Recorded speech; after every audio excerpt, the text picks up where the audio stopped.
あ、こんばんは。またマイクを入れ忘れるトークでした。今、ナバルさんのコメントで、マイクって思いました。すいません。こんばんはです。今日も暑いですね。もうね、雨がね、本当にまた降らない。雷を伴う雨って言ってたんですけどね。コロナ、小太郎さんこんばんは。今日は早いですね。早いかな、45分。早いかな。今日早いかもしれないです。ちょっとなるべく早くできるときは早めに始めようかなと思って。昨日だか一昨日だか、あれ昨日一昨日なんかすごい時間に終わってませんでした？もうなんか3時ぐらいじゃなかったですかね。2時か3時、多分。ちょっと早めに始めようと思って、今日は早く始めました。もう相変わらず暑くて、もう全然雷を伴う雨なんて全く降らないです。やばいねこれね、本当に。なるさんこんばんは。なるさん、晴れ女になりそうですね。もしかしたらわかんないけど、今日ね、ちょっと雷は鳴ってたけど、雨なんか全然降らなかったんで、なんかね、雨、夜中のね、雨が普通降る時期なんですけどね、全く降らない。全然。降ってんのかな、知らない間に。雑草はね、枯れないでボーボーに生えてるから、もしかしたら知らない時に降ってるのかもしれないんですけど、ね、今日ね、知事がなんかね、報告、2024年の報告と、今年どうしていくんですよっていうこと、去年の成果の問題とかね、そういうこととか、あと今年こういうことやってますよっていうことをね、言ったんですけど、なんかツッコミどころいっぱいで、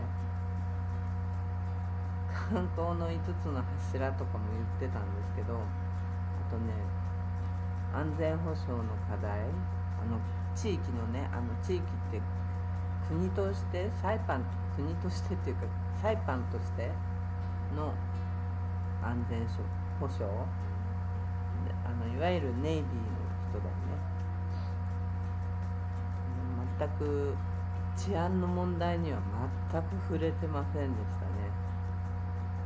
こんだけ治安が悪化してんのに、ローカルの人んちは、こんばんは、なるさんこんばんは。まだ日本いよいよですねって言われてますよ、なるさん。なんでそこに、そっかそっか。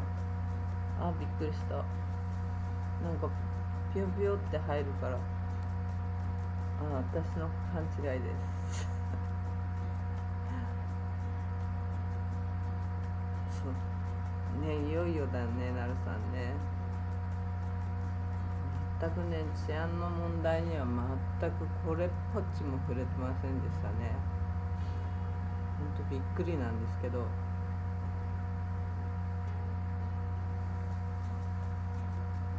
うちょっとね、そういうことを話していってもいいんじゃないかななんて思ってたんですけど、全然そういう話はスピーチしてましたね。スピーチもしてませんですね。私、なんて言うんだろうな、感覚的に AI で喋ってるなって感じ。AI で作った表向きの話をしたなっていう雰囲気が取れましたね。で、あと予算の使い道、経済の経済の支援策、あと教育福祉の強化、あとなんか知事の家族間とか地域の話、地域の価値観っていうのがまたね、ここから言っちゃうとちょっと分かんなくなっちゃうな。初めからいかないと。まずね、なるさんいってらっしゃい、なるさんいってらっしゃいって小太郎さん言ってますね。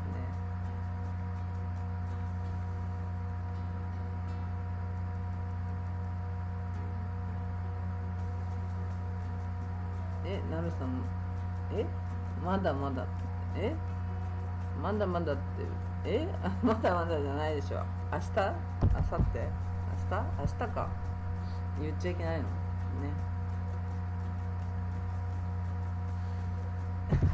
まだまだとか言ってるけど、どうなんだ。あれ、そうだよね。チーって言ってるそうだね。でね、去年の問題みたいなことを言ってたんですけど、2023年2024年の問題とかをはじめに報告みたいな感じで言ってたんですけど、その中にあれがなかったんですよね。小太郎さん、土曜日内緒内緒がつくんだね。内緒がね、あれ航空会社って2004年の話じゃなかったっけ。なんだっけな、パシフィックマリアナスパシフィックエアラインかな、マリアナスパシフィックエアラインだ。そうその飛行機会社が政府主導のもとみたいな感じでやり始めた、民間なんだけど、そこに政府がなんと238億円、238万ドル、トータルでね800万ドルぐらい入れたんですよ。で結局パラシオス知事がやめっつってやめたんですけど、それの報告が全然なかったんだよね。あれ止めたの2024年だから、言ってもいいはずなんだけど、なんかね、なんだっけな、あれでなんだっけ、桑田佳祐のグループなんだっけ、そうだ、サザン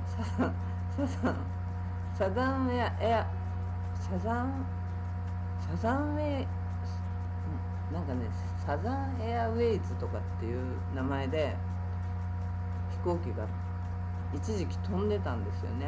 サイパンからグアムじゃないや、サイパンからテニアンだけ、サイパングアムサイパンからオーストラリアとかなんか国際線目指してた飛行機会社で、結局はサイパンとテニアンの間だけちょろっと飛んで、2023年の後半から2024年にかけて8ヶ月ぐらいでやめちゃったんですよ。でそれの報告っていうか、それ全然巷に出回ってないんですよね。238万ドルですよ、政府がそこの支援って言って。でスターマリアナって言って、サイパンとテニアンの間、サイパンテニアンロタグアムも飛んでんのかな、分かんないけど、そこには一切支援がなかったから、その辺はね、なんか裁判になったらしいんですけど、ちょっとそこの裁判とかは詳しいことわかんないんですけど、とにかくそのマリアナパシフィックエアラインには238 8万ドルですよ。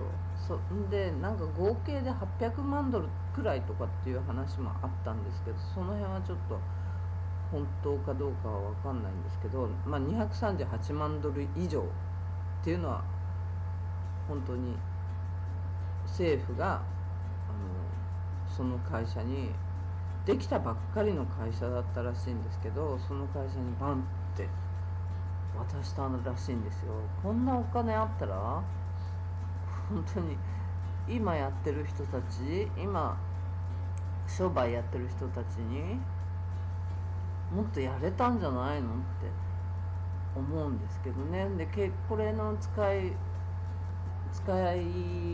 方が、まあ、透明性まずなかったのと、なんかこの人に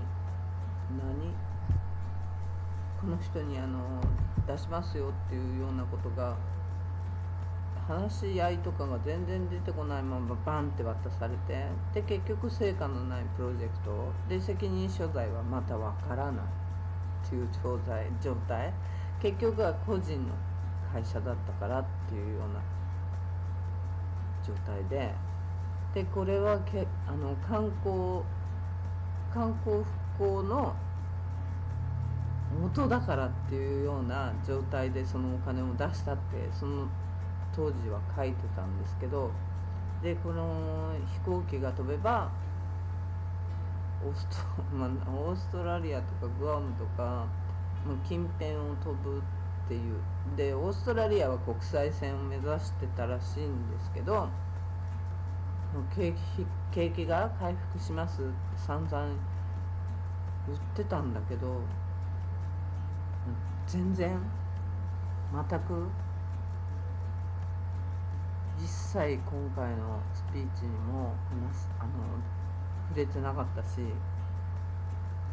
なんだろうなっていう感じだったんですよね。その辺の去年の報告の中から漏れてましたね。漏れてたっていうか、ほぼほぼね、ほんとね、触りだけで、これで多分日本だったら例えば囲みとかになってめちゃくちゃいろんなこと聞かれる状態の会見だろうなって感じです。もう一つもね、数字のソースが出てないんだよね。何にしても。で今回ね、報告として上がってきたのが、開業したビジネスはこの2年間で開業した数、ビジネスが開業した数がね、前の年の数の4倍だったっていうんだけど、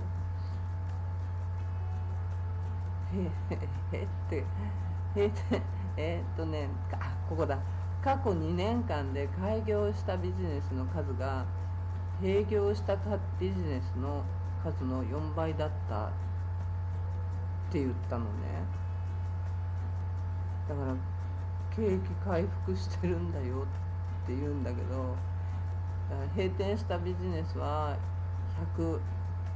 100件だとしたら、開業したビジネスが400件ぐらいあったよっていうことを言いたいんだと思うんだけど、閉店したものがでかすぎるよね。ハイアットでしょ、アシャナでしょ、デューティーフリーでしょ。普通じゃ考えられないところばっかりが閉店してて、でちっちゃいビジネスが開いてたとしたって全然追っつかないでしょって。なんかだからネットで T シャツ売り始めたお店が100件できたって、ハイアットには追いつかないし、デューティーフリーにも追いつかないし、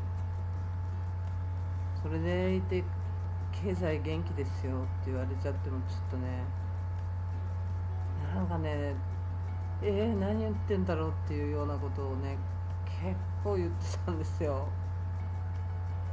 あとね、このね、とちょっともやっとする会見だったな本当に。こう YouTube で見てて日本語字幕を入れながら見てたんですけど、もやもやもやもやってする会見で、ちょっとね、だからそれがまず去年と今年のまず抱負っていうか報告だったんですよ。商売は増えてるって、誰が増えてるって言って納得するかなっていう感じなんですけど、なかなかね納得できないと思うんですよね。もみ消し小太郎さんもみ消しってね、本当だってでっかいですよ。だってそのマリアナスパシフィックエアラインっていうとこに政府がドーンって出しちゃったのは、だってできてほぼなんか形のないところに238万ドルなんかねずっと出していくって感じだったらしいんですけど、まあ今の知事がやめって言ってやめたらしいんですけど、そのやめた原因とかも何もなんか詳細っていうのがなかったんで、ずっとなかったのね。で今日そういう報告とかがあって言うのかなと思ったらまた全然なかったんで、こんなもんなのかなって感じ。もう裁判ならではのことって感じで、観光政策の5つの柱っていうのがまたねちょっとねもやもやってすると思うんですけど、まず1つ目がねウェルネス観光、自然を生かしてデトックス、デジタルデトックスね、デジタルデトックスにならざるを得ない環境だよね。普通に日本とかで光とか使ってる人たちにしたらイライラすると思うの。こうめちゃくちゃ届かないみたいな状態になると思うんだけど、あとオーガニックな食事体験だっていうんだけど、オーガニックね、今畑なんかをいろいろやってるらしいから、その辺からオーガニックをやる食事体験を提供することでって心身の癒しを求める旅行者をターゲットって言ってたけど、なんかサイパンってどちらかというと大きな人が多いじゃないですか。なんかオーガニックだからいいのか別に、ちょっと突っ込みどころはあるんだけどね、あんまり突っ込まないでおく。あと2番目にエコツーリズムだって。気候変動への関心が高まる中、ゼロウェイストやエコフレンドリーな旅を推進だって。地元コミュニティとの交流や自然保護活動を通じて持続可能な観光を目指していますって言ってましたね。エコフレンドリーねえ、これ上辺だけじゃダメなんだよっていうことをさ、危険なことがいっぱいあるからこういうのは推奨できないと思うんだけどね、私は。自分の体験上ね。だって助けを求めたポリスが殺しに来たりするわけだからさ、そういうこと考えたらさ、自分の体験から言うけどね、助けてくださいって助けてもらうはずのポリスが私のことを殺しに来たりね、ガン突きつけられたりするわけだから、こんなのちょっとこれはね推奨できないと思ってますね。で、教育観光、3個目に教育観光、これいいよね。いいけど、もうどれもこれも治安が大切なことなんだけど、もちろんだって日本とか韓国とかの大学とかさ、高校とかの、なんていうんだっけ、こういうの交換留学っていうんだっけ、そういうのいいよね。留学みたいなことしていいんだけど、もうそういうのもいいんだけど、もちろんいいけど、まず一番には治安をなんとかしてからじゃないと、こういうこともできないんじゃないのって。もう子供のことだから、もっと大切でしょう。自分を守ることができない子供だからさ、ほんとね、やってあげないといけないんじゃないかなと思うんだよね。そういう治安問題が本当に一つも話に出てこなかったのはね、もうちょっとがっくりしたね。これだけ窃盗強盗、ひったくり、めちゃくちゃ、こんなにあったことないんじゃないかぐらい世間でもみんな聞くし、ちょっといまいち。ちょっと4番目に観光支援で出てきたのが、ちょっとこれクスって笑っちゃうんだけど、リモートワーク支援、リモートワークをだからサイパンですればいいんじゃないのっていうことなのね。トロピカルな環境でって言ってたけど、このサムネイルにも出しましたけど、私の携帯ね、今ちょっと前にちゃんと、あれどこ行った？ OSB、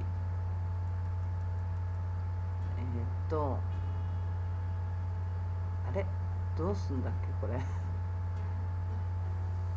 あ、こうか、こうで、これかな。違うもの入れちゃったらまずいよね。これ、あ、違う。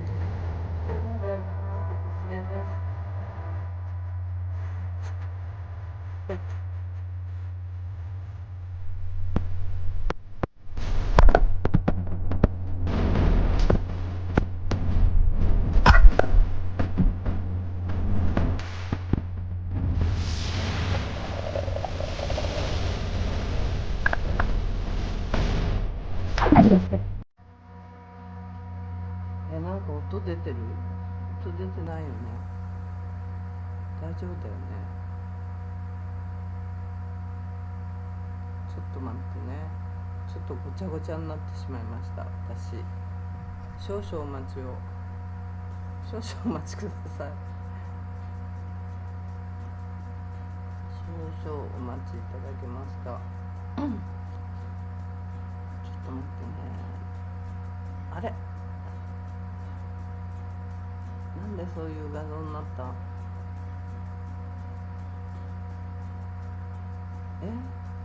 どういうこと？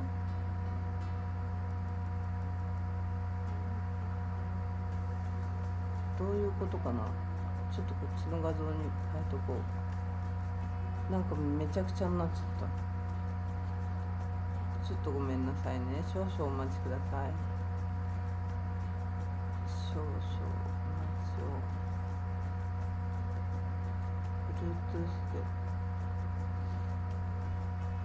Bluetooth で送る。Bluetooth で送る。よし、これで大丈夫かな。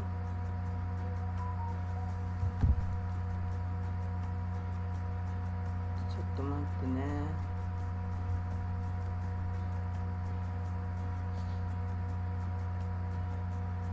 あれ、やっぱあるな。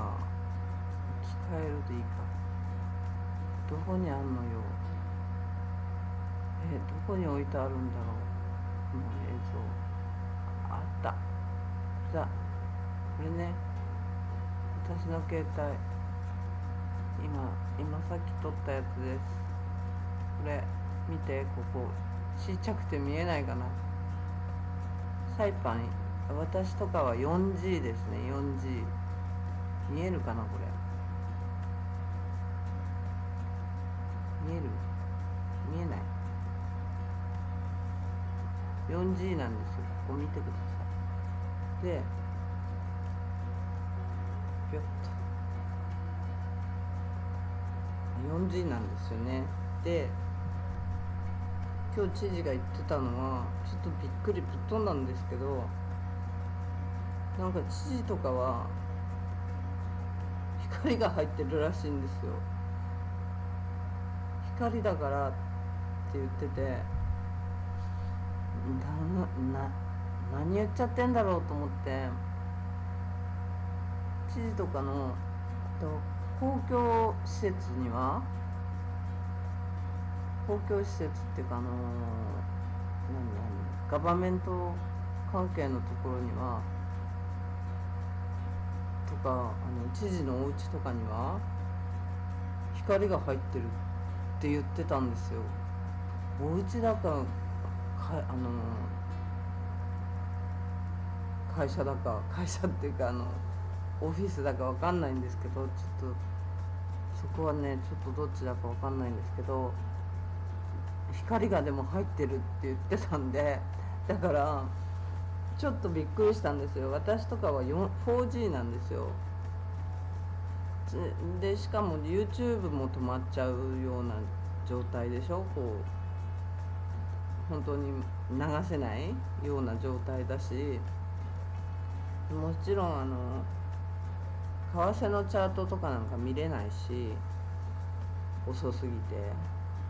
ずっと持ちっぱなしとかずっとあれするとかならいいですけど、そういう人じゃない人にはちょっと無理な環境にあるし、あと YouTube でテレビとかなんか見るっていうのも結構ハード、結構重いのね。ファイルを移動とかしたりするのも重いし、そういう状態なのにリモートワーク支援でリモートでお客さんを呼ぼうっていう状態らしいんですよ。だからそういう為替や投資をなんかやってる人はどこの場所でもできるじゃないですか。場所を選ばずでロングステイ型でそういう人を呼ぼうっていうんですけど、まずだからそういう人には今んとこ推奨できないよね。まず本当に動かないから。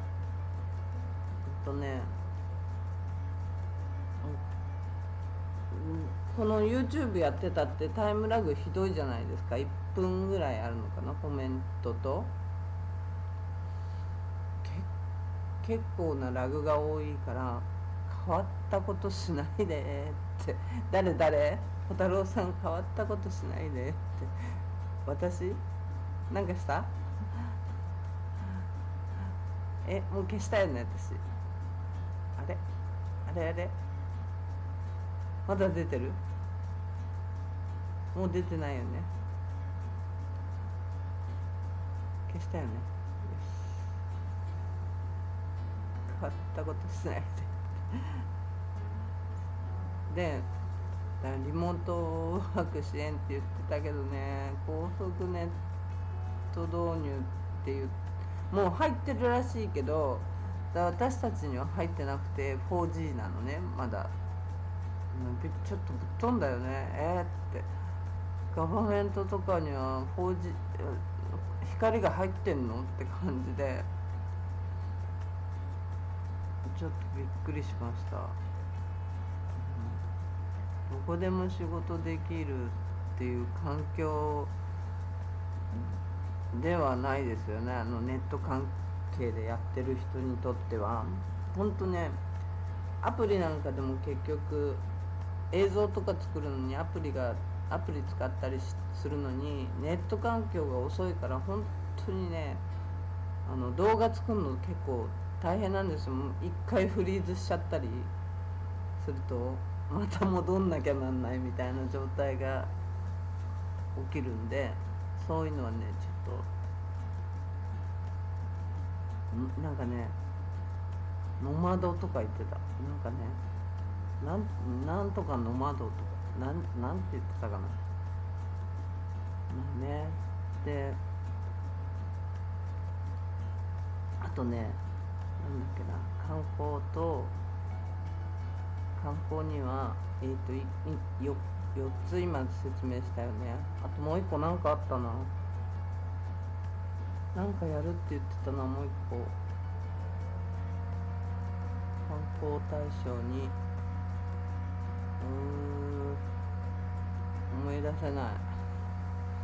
どっかに書いたけど書いたものが見つからない。何だったっけな。あったあったあった。これか。文化の体験、チャモロ人やカロリニアン人の文化復興を生かし、食言語習慣を通じた投入型の文化体験を提供って、カヌーはねおすすめなんだけどね。カヌーは一つおすすめだけど、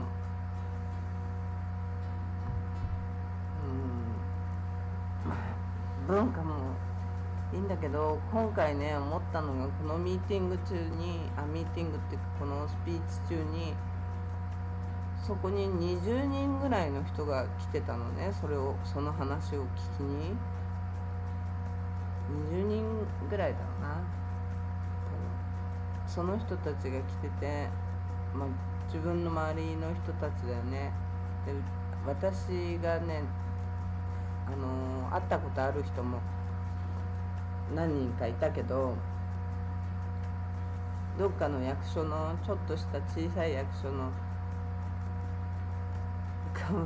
小太郎さん、ガバメントの脳みそが楽園能天気。本当だよね。本当そう思っちゃいますよね。なんかね、そこにいる人たちに向けて、その人たちもチャモロだったり、そういう同じ文化の人たちっていう感じがしたんだけど、あなたたちのファミリーも政治家になるように早く呼びなさいみたいな、そんなような呼びかけをしてたの。ちょっと何言ってんだろうと思って。なんかもっと私たちエイリアンからしたら、今はほらエイリアンの第2世代第3世代の人たちがいるわけじゃない。その人たちは選挙とかもちろん出る資格を持っていくわけじゃない。これからもっと大人になったりしたらもうなれる人もいると思うし、そういう人をねいろいろ入れてってもらわないと、なんかねちょっとそうもうほんと小太郎さんの言うような感じになっちゃうよね。枠組みが狭いっていうのあと驚いちゃったのがね、会話の中で公務員をいじめないでくださいみたいなのがあったの。公務員をいじめないでくださいって、公務員がいじめてんだっていう感じなんだけどね。公務員が自分たちの立場を利用してっていうのは、あれ職権乱用に近いと思うんだけどね、私は。公務員に住民感情なんつったんだけど、公務員をいじめないでくださいって言って、何を守るとしたのかね。あの人たちだって頑張ってるんですみたいなことを言ってたの。ゴミを拾ったりとか言ってたの。そんなんじゃなくて、もう対応が悪かったり本当にするの。結構エイリアンはねめちゃくちゃいじめられたりしてる人多いと思うの。チャモロ同士だと意外と融通が効いたり、そういうのないと思うんだけど、私たちみたいな、私は本当にあるから、そういう対応されてることがたくさん、1回や2回とかじゃないから。クリスマスだからって言ってクリスマスパーティーの用意で、今日も中にいたと思うんだけど、クリスマスパーティーの用意で中で忙しいからって対応してくれなかったり、イベントがあるからっつって対応してくれなかったりしたような人もいたし、あと窓口で血のよだれのようなものを出してるチャカチャカチャカチャ噛んで、何あれ、なんだっけ、ど忘れしちゃった、ど忘れしちゃった、なんて言うんだっけあれ、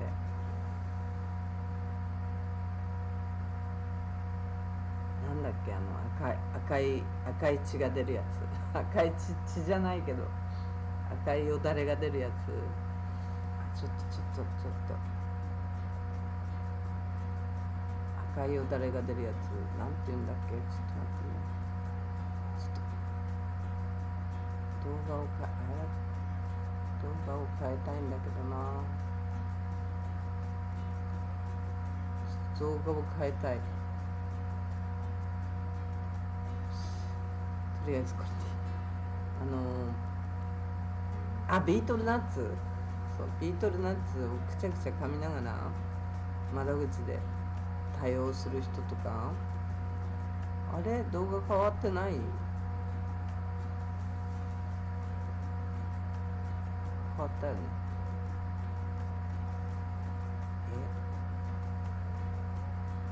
YouTube の方の動画が変わってない、なんでだろう、変わったかな、紙タバコ、あれ紙タバコっていうの、くちゃくちゃ、あれ紙タバコっていうの、赤い血が出るやつ、赤い血っていうか赤い唾が出るやつね、あれ噛みながらさ対応されてさ、なんか飛んじゃってんじゃないのこの人って思うような対応だもん、だんだんエキサイティングしてっちゃってさ、勝手にこっちだってそれをやめさせるためにちょっと黙ってよって言うしかなくなるよね、ああいう対応されると。それなのに知事がね、こういうとこでね言っちゃダメだよね、こういうのね、公務員をいじめないでくださいなんて、ちょっとってスピーチの中で公務員に対する不当な扱いをやめてくれと発言するのはさ、ちょっと一部の市民が SNS やラジオとか政府職員への不満を、ぶちまけてる件に対する反応なんだろうと思うんだけど、いやいやこっちが公務員にいじめられてますけどって、国民のねなんか不満に向き合わないで守るのは身内だけかいって感じになっちゃうから、これはねほんと良くないことだと思うんだよね。でしかもここの地域のトップなわけだしね、多分エイリアンの人たち、エイリアンじゃなくても結局は今の政権じゃないサイドについてるような人っていうのはかなり不満を持つような内容だと思うんだよね。言っちゃダメだよね、もう YouTube とあれおかしいなこれ、 YouTube で流れてる動画と私の OBS で流れてる動画が全く違うものが流れてるんだけど、どういうことこれ、ちょっと一回消していい、一回消していいかな、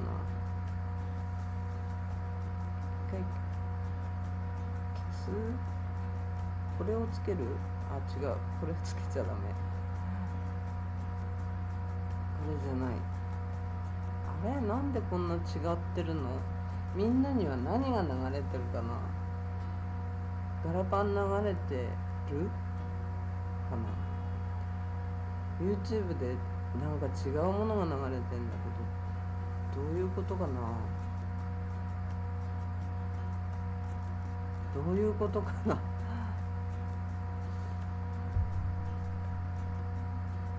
どういうことかな、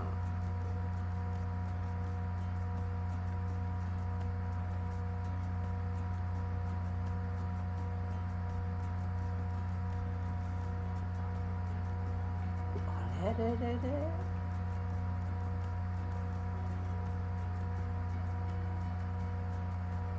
なんか変な変な状態になってるんですけど、私の YouTube とこれ、こういう風にしたら治るのかな。なるさん、ガラパンですよ多分ね。じゃあいいのかな。じゃあ大丈夫かな。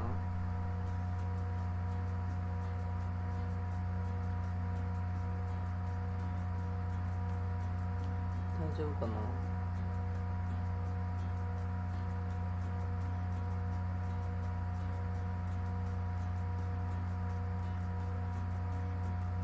あれなんか YouTube と YouTube とあれが全く OBS が違うところを違う映像が流れてるってどういうことなんだろう。触るとなんかになっちゃうからやめとこう。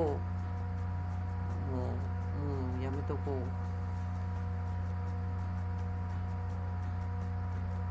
そういう感じでしたね。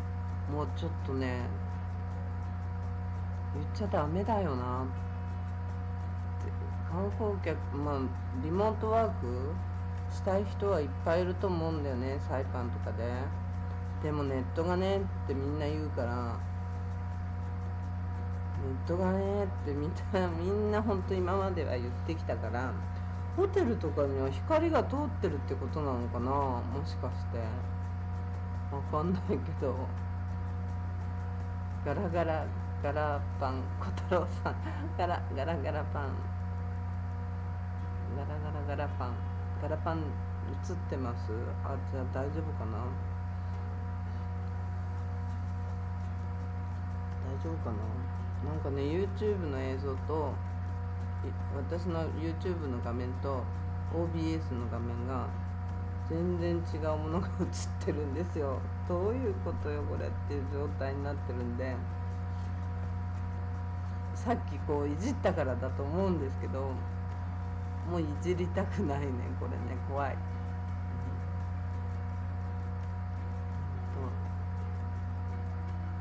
え、なんかね、ほぼ空想っていう状態になってるし、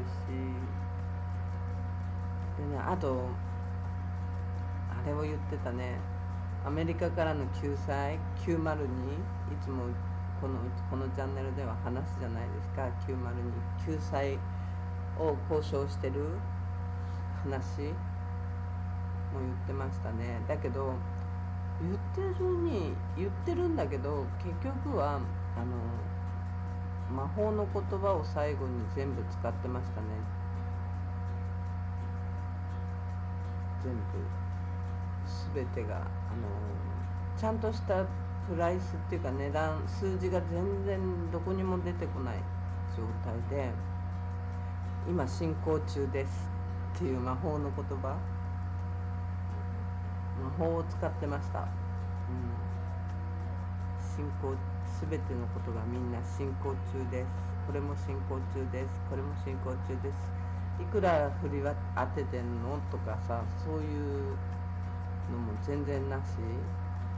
例えば道路の補修進行中、進行してるけどね、道路の補修は停電対策進行中みたいな、公共事業住宅進行中みたいな感じ。進行中って言ってインフラはもう10年以上経ってると思うんだけどね、多分。普通こういうところではインフラ整備とか語る時って予算何百万ドルで工事着工済みですとか、これから始まります何%やってますとかっていう数字が出てきてもいいはずなんだけど、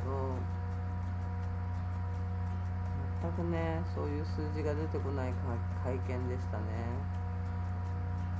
で質疑応答が全然ないの。なんかみんな黙って手叩いてるだけでさ、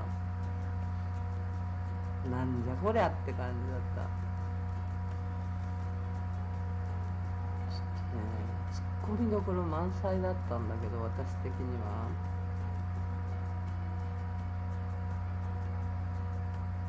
だからもう立ち上げる時だけ派手じゃない。なんでも今回のあのなんかオーストラリアの会社に、観光のブランディング化をしてもらいますっていう時とかめちゃくちゃ派手じゃん。であとそのパシフィックエアマリアナパシフィックエアの時だってめちゃくちゃやりますやりますっていう時はめちゃくちゃ派手だったんだけど、成果が出てない時でもゼロの時でも進行中ですって全部魔法の言葉使うでしょ。結局ねでそれが進行しなかったりダメになったりするとさ、何もないんだよね。音沙汰なしみたいな何も反応なく終わるっていうかさ、説明もないって感じだから、アメリカからのヘルプを受けてもだから数百万ドルっていうお金がそこで消えてるわけじゃない。でも何にもでもさ、消された話には必ず理由があるはずなんだけどさ、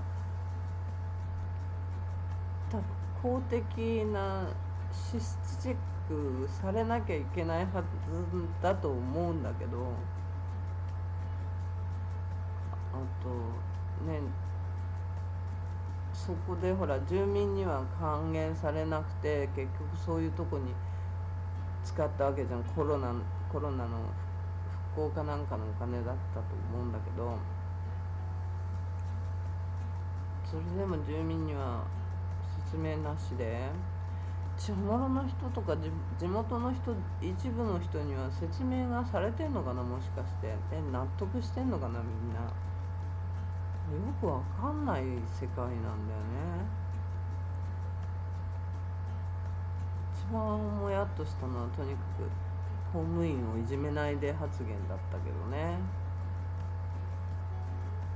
まるで住民が加害者みたいな響きだでしょ。これはね良くないと思うよ、本当。だって SNS とかでも役所に電話しても出ない、誰も出ない、出ても対応が遅い、曖昧、失礼、仕事中にスマホいじってるだけ、知り合いにだけの融通を聞かせる、失敗しても誰も責任取らない、これサイパンのルールみたいな。サイパンには小太郎さん、サイパンには US ミリタリーがないから期待なしではね。だ今ちょろちょろ入ってきてるんだよね、ミリタリーが。で今日もだからその話はちょろっと言ってた。ミリタリーが軍事のミリタリーもやっていくみたいな話はしてたんだよね。どういう話だったっけな、どういう話だったっけな。まあでもだからそういう国防っていうの、地域防なんて、国防に対してそういうことをやっていくみたいな、ミリタリーの人を入れていくみたいな話はしていたよ。だからその辺はアメリカとちゃんとタッグを組むのかなって感じだけど、結局は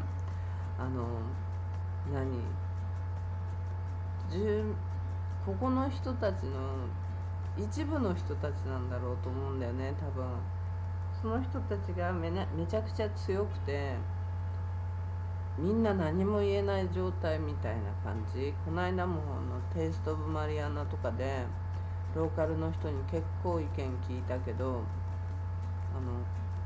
はっきり言ってる人もいた。ローカルんちは泥棒入んないんだよってあ、そうなんだって、ローカルには泥棒入んないんだよって言ってた。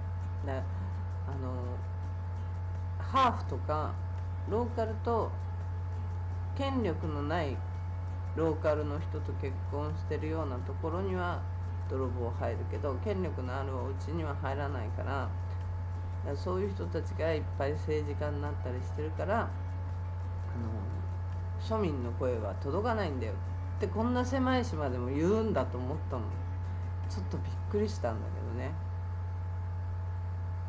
でもみんなほらカメラと声にはできないから。けど小太郎さん、けど規模が小さいから無理。けどね、ほんとね、規模が小さいし、規模が小さい、でもね、なんかね、今日知事が言ってたけど、5万人ぐらいいるんだって、サイパンって。そんなにいるの今って感じだよね。5万人ぐらいいるって聞こえたんだけど、でもね、やっぱりね、出てってしまう人も多いっていう話もしてたような気がするな。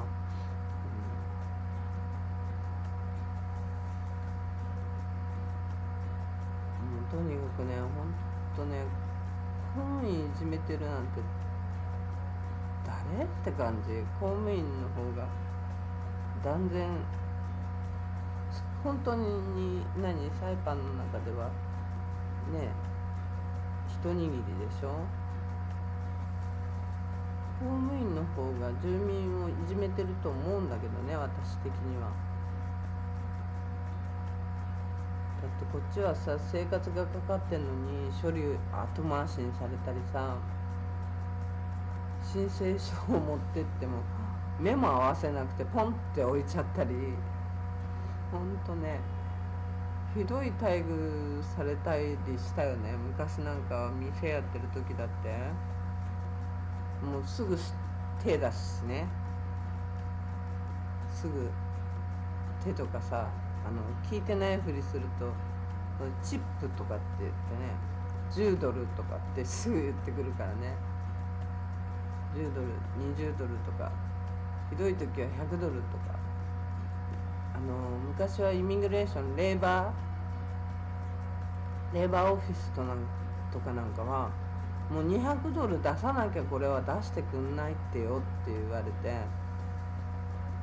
そんなんじゃいらないって言って、そんなんじゃもういらないよって言って、私帰ったことあったもんね。じゃあ雇いませんわって言って。今はね、そういうイミグレーションがそういうところがなくなったから、アメリカの本土の人が来てやってるわけだから、多分ないと思うけどね。確実にはとは言えないから分かんないけどさ、多分もうさ、行政の中にほんと機能してない部署、機能してない小屋いっぱいあんだよね、本当に。どれもが大切な部署ですとか言ってたけど、謎のポジションで給料出てるところだってあると思うんだよね。出勤しなくても給料が払われてるゴーストスタッフとか、ほんとね、いろいろね聞いたもん、この間。本当にそう最近ほらこう喋るのを努力してるから、まだね口も回らないしあれなんだけど、もうこのまま喋らないでいるともっと喋れなくなっちゃうからさ、一応努力して人とも喋るように頑張ってるんだけど、公共の場所で人がいっぱいいる時に、ああいうお祭りとかならなんかされることもないと思うから、こう一生懸命喋るように頑張ってるんだけど、本当に知事が守るべきは、そんなことを言ってる人よりちゃんとやってる、本当に住民サービスのために真面目に働く公務員もいるわけよ。本当にこう聞いてくれる人もいるのね。そういう人とかさ、腐敗してるとことかもう怠慢で住民に迷惑をかけるような公務員はいらんけどさ、ちゃんとその 2社をさ分けて話すべきなのに、そういう話し方をするべきなのに、多分ね知事の作った AI にはそういうのがなかったんだろうね、きっとね。これ普通の人が聞いてもね、きっと信頼を失う一番まずいやり方だと思うよね。スピーチで、ああいうスピーチで、あれまた動画がどこ行った、こういう人と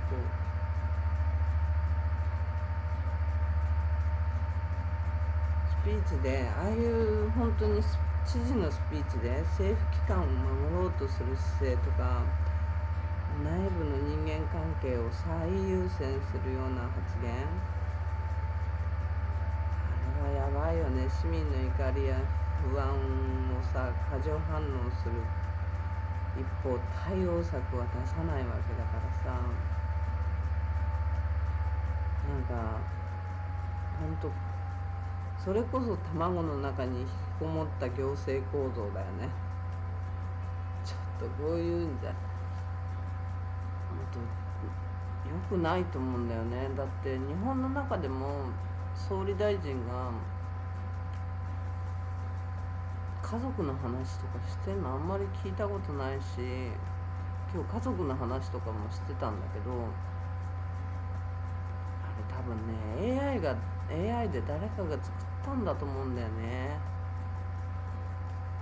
ほんと中身がないプロンプトをパッパッパッパって全部入れて、それだけで肉をつけないで終わらしちゃったような喋り方だったの。肉がついてない喋り方だったからね、多分ねプロンプトの使い方をちょっと間違えてるね。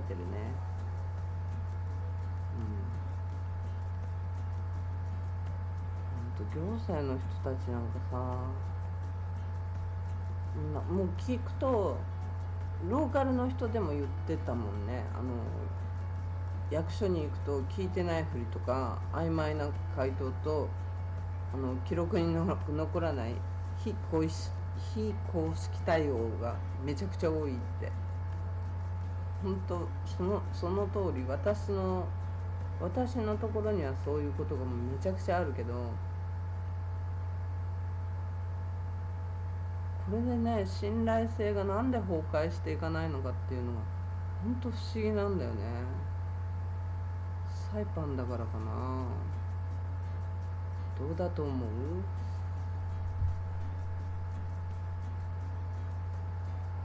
どうでしょうね。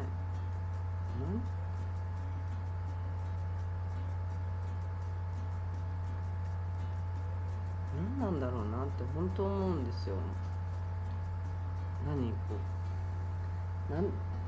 こういうどういうワードが使っちゃいけないワードが出ちゃいそうで、なんていうの、集団なんて言えばいいの、こういうの集団、そこの一部の地域だけの集団でことが納得したりしてしまうから、うわ難しい。今の時代ってこういうの喋るの、友達同士でね内輪で話すんならまだしも、これみんなに聞かれちゃう。韓国の人が結構見てるから、うちのチャンネル韓国の人とかね、最近台湾の人も多いな。字幕で見てるんだよね。このままライブで変換できればいいんだけど、ライブでね変換できないでしょ。これどうやって設定するのかわかんないからやってないんだけど、小太郎さんサイパンだからサイパンだからって言ってね、結構ねツーリストの人はねサイパンだからってね住んじゃう人はねまだいいんだけどね、住まない人はどうしてんだろうかなって思うんだよね。知事はねスピーチでほんと前向きな未来を語ってたけどね、ラストで出た公務員をいじめないでっていうのはね、あれはね、一言に言っちゃえば、知事はあの一言で批判は受け入れませんよ、私たち政府を守ってくださいっていうことを、本音を一瞬でさらけ出したような状態になったからね、どうしちゃったのって感じ。もうほんと数字のマジックだし、数字は言わないから、もう全然言わないから、見せかけの成果だったし、ちょっとね、中身こう筋は通ってて、だから私なんかでも簡単に、あ、こんだけの項目を言ったんだなっていう感じは取れるんだけど、そこに肉がついてないのがちょっとね、説明な全然説明にはなってないな。発展途上しない国って小太郎さんねえ、ほんとね、フィリピンの奥の島と同じ感じだよね、本当に。そういう感じだと思う。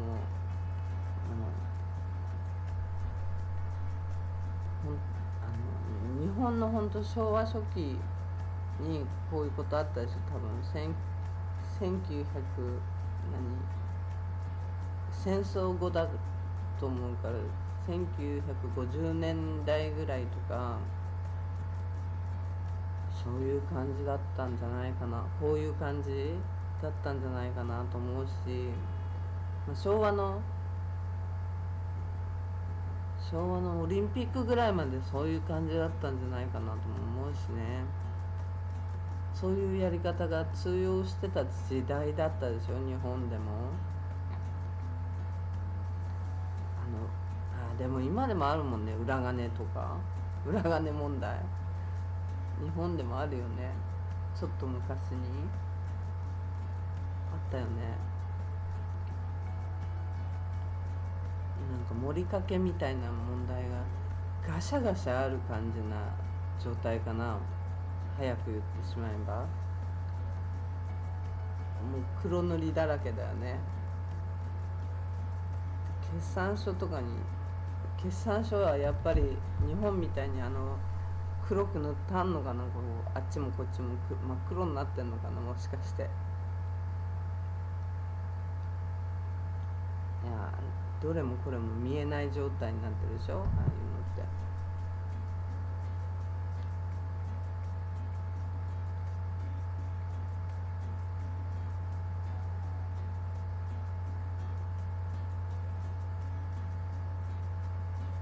なるさん、嫌だな、真っ黒って。ね、本当に嫌だっていうことだけじゃね、本当済まないから、なんかね、それで納得しちゃう人たちなのか、みんな。ほんとね、映像でも映ってて YouTube で見れるからね、その映像、喋ってることも YouTube で見れるんで、もし興味のある人は見てみてね。マリアナ、何だったっけな、 CNMI なんとかって書いてあった、コモンウェルスなんとかって書いてあったかな、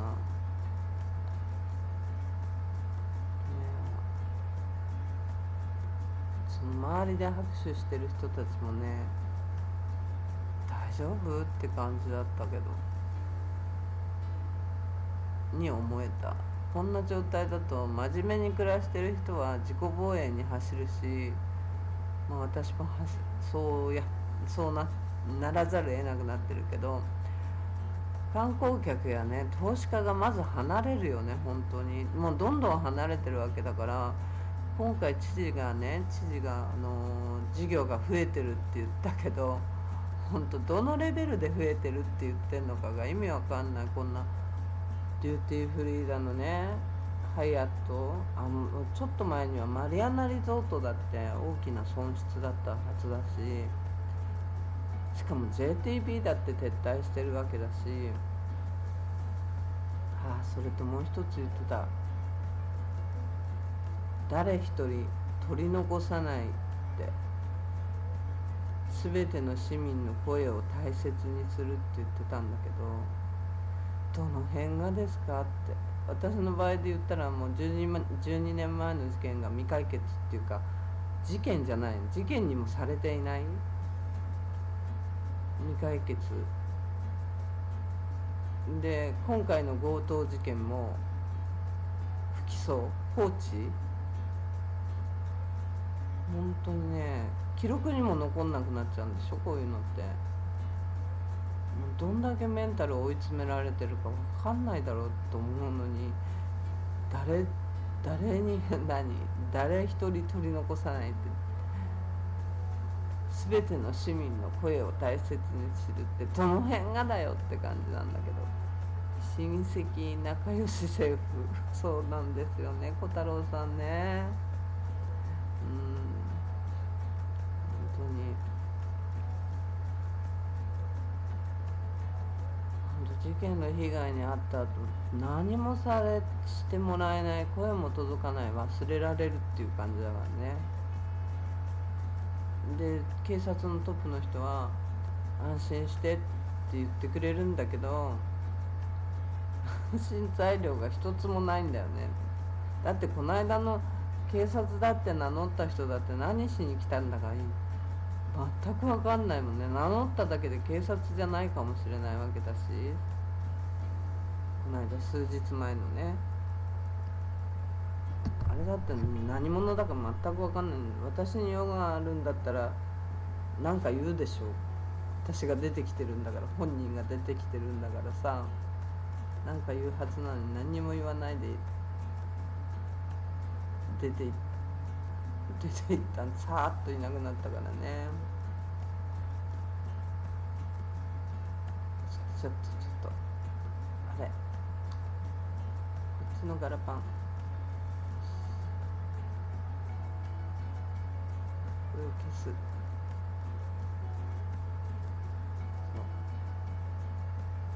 え、ちょっとね、言葉だけがね、そういう言葉を言って、多分知事は気持ちよかったと思うけど、私なんかは傷ついたよね。誰一人取り残さないとか言って、いや誰一人取り残さないってメンタルに響くわ、本当。全ての市民の声を耳にするって、投票権ない人の声は聞かないのかな。私も前はね、ずっと税金バンバン納めてた人の一人なんだけどさ、そういう時から全然聞いてもらえなかったからね。なんだかなって、ちょっとそれがね、傷ついたよね。私の話だけじゃないよね、これきっと。通報しても動かないとか、立件されないとか、保証もないとか、誰も助けてもらえない、社会から孤立するって、きっと私だけじゃないと思うんだよね、サイパンの中で。多分想定済みのシステムになってるんだと思うんだよ、助けない構造。もうね、声が小さい人からどんどん消されていく社会。一生懸命投資して頑張っていたとしても、サイパンでは強盗入られたって、泥棒入られたって、で警察来て、だってドアとか壊すんだよ。それで何もしないで帰るんだからさ、投資家おいでおいでっつったって、その後の保護っていうか、その後の守りっていうの、なんていうの、政府が対応しなきゃ私たち個人じゃ対応できないんだからさ。で強く言ったとしても何も聞いてくんないからね。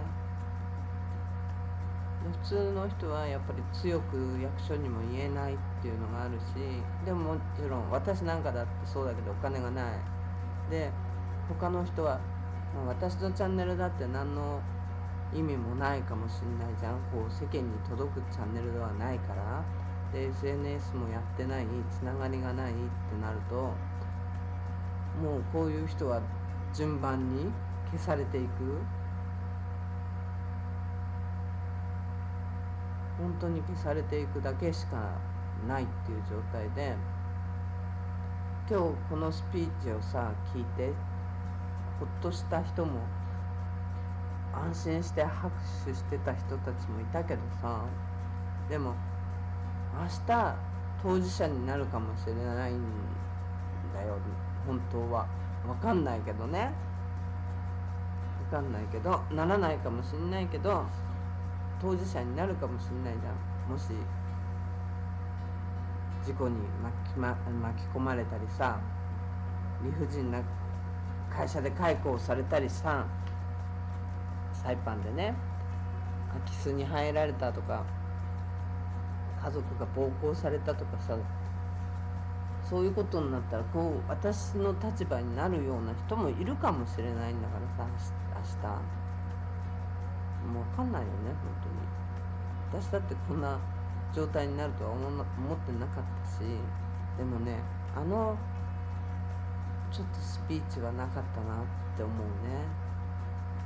誰一人取り残さないって、残されてんだけどって思ったね。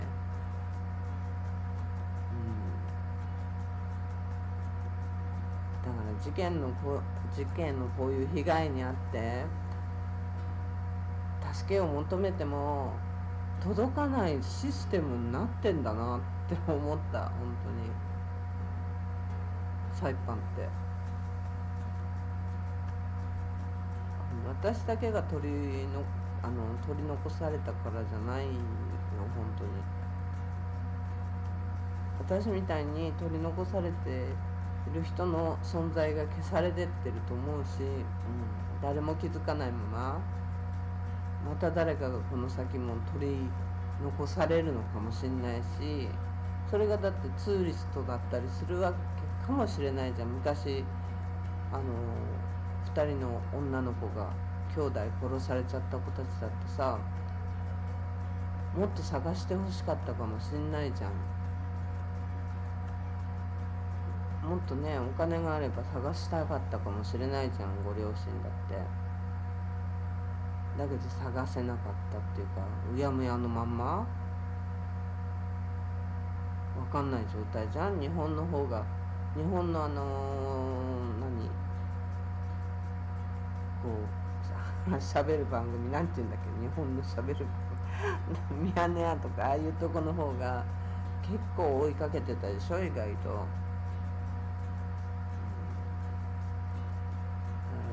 もしかしたらそういう状態に陥っちゃうのがことがあるかもしれないし、だからみんなね、私はなんないと思うから何も思わないんだと思うんだけど、ちょっとね本当に声が届かないように仕組みになってるんだと思うんだよね。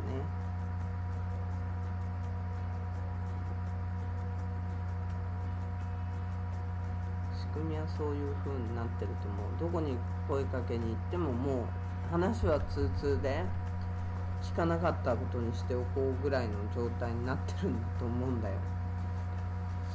ちょっとね、そういうこの村社会、村社会っていうよね。村社会みたいのをやめてほしいなって本当に思うんだけど。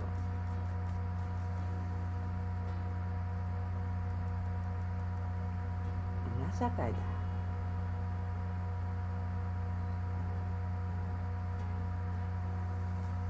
のりさん、それ村社会出てこなかった。村社会っていうのがもっと違う言葉がいっぱい出てきちゃった。こういうことを言うのに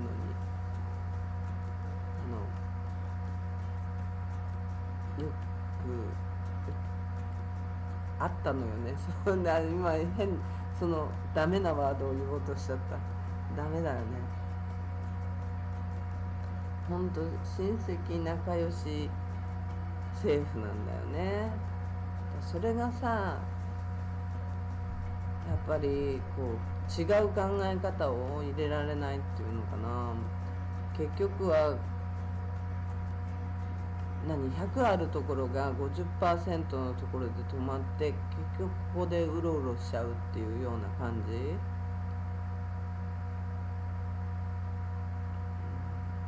ね。いろんな知恵があったりすればさ、もっと違うことを考えられたかもしれないんじゃないのって。ブランディングの世界だってさ、50万ドルかいって思うし、50万ドル使ってどんなブランディングが出来上がるのかなってすごい楽しみではあるけど、でも50万ドルあったらね、今あるやってるお店の人たちすげえ苦しい人だって私もしっかりいっぱいいると思うんだよ。そういう50万ドルあったら結構助けられると思うんだけどね。日本でだって CM 作ったってなんだってちょっと聞いたら今ね300とか500万ぐらいでしょ。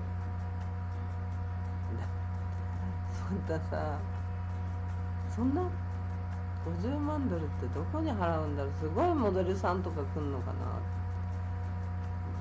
すごい人を起用すんのかな。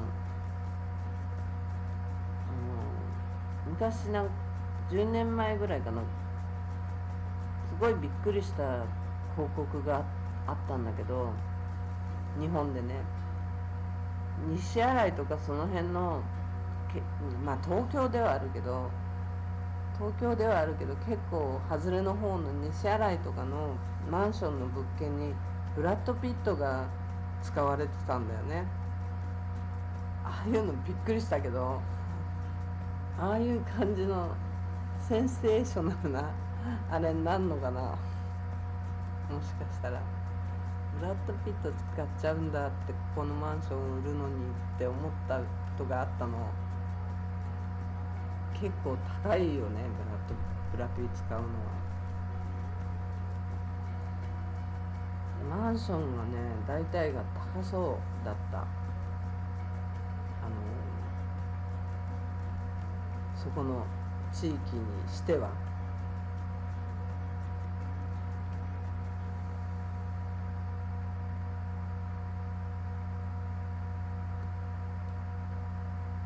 の辺にしてはちょっと高いなって思うような金額だったんだけど、まあ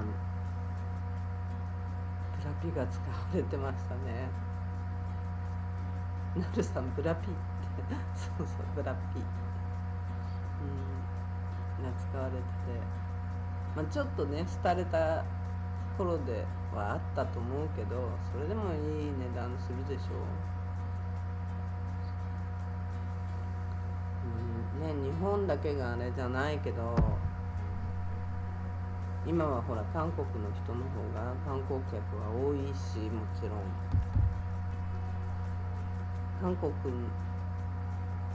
にも、でも韓国のこう親善大使みたいな人がこの間テイスト・オブ・マリアナで合唱団みたいな人が来てたけど、あれで宣伝なんのかな、サイパンの。もしあれ興味のある方がいたらね、過去の動画を見てください。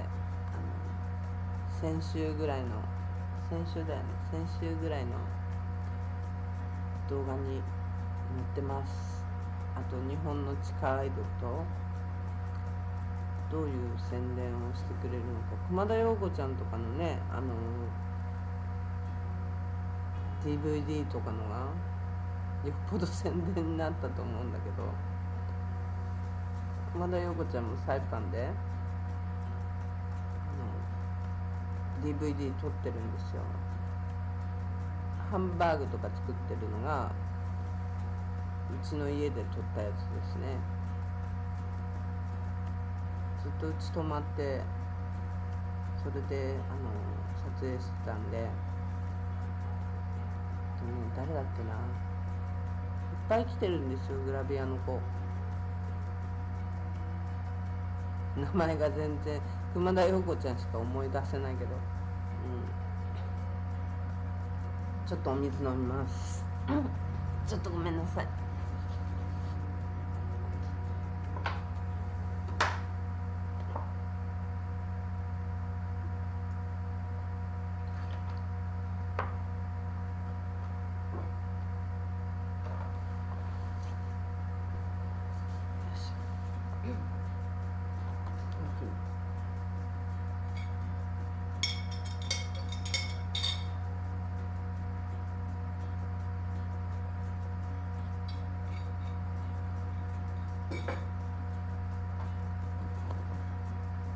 お待たせしました。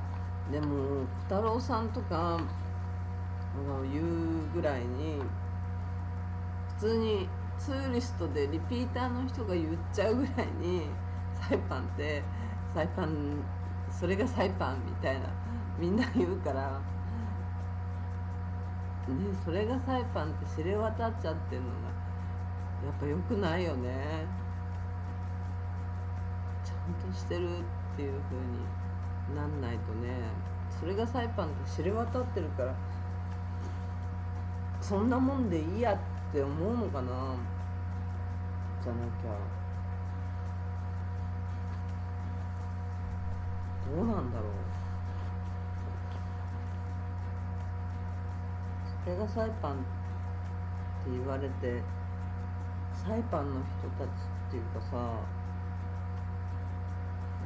もうサイパンに住んでる人だってそれがサイパンだって言うんだから、そういうことを私がもし言ったとしても、あ、サイパンだからねって。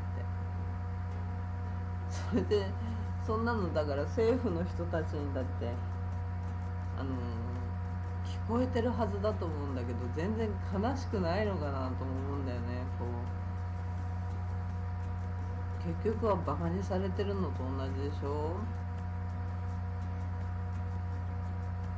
それでそれが普通でいいのかなって私なんかは思っちゃうんだけど、いいのかね。私がもし逆にそういう立場で言われたら、いやいやそんなことないよって言ってやるけど、正義感あふれる人は潰されちゃうのかな、もしかしたら。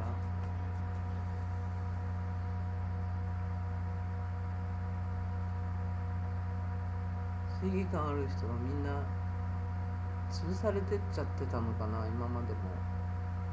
その色に染まんないとダメなのかな。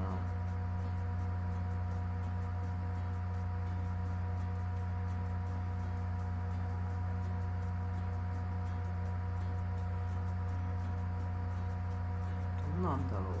そういう世界なのかな。なんかそこはそこでみんな納得しての納得しちゃってんのかな、それで。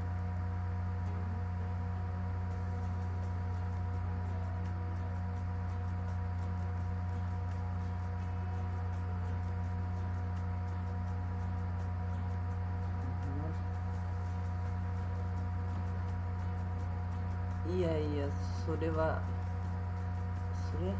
いやいや、そ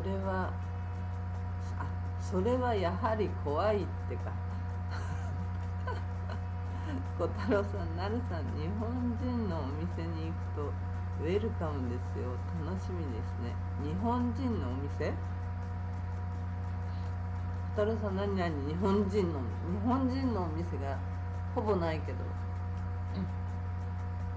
今は日本人のお店、金八、海坊主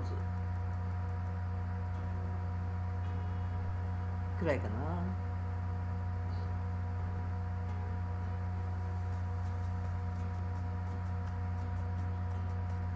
金八と海坊主ぐらい。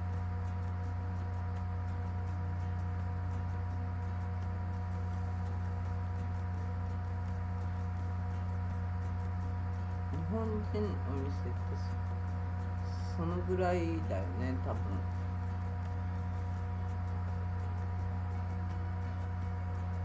そのぐらい。まあね、女の子が行ったらどこのお店も歓迎されるよ。どこのお店でも歓迎される。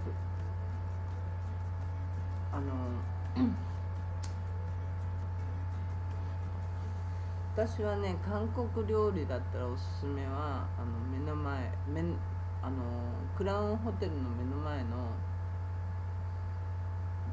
名前なんだっけな、オーナーの名前しか今出てこない。あれ名前なんだっけな、そこのお店。将軍っていうところおすすめですね。綺麗だし美味しいし。オールドビーバンク飲み屋ですね。それねなるさん大好きだよ。飲むこと大好き。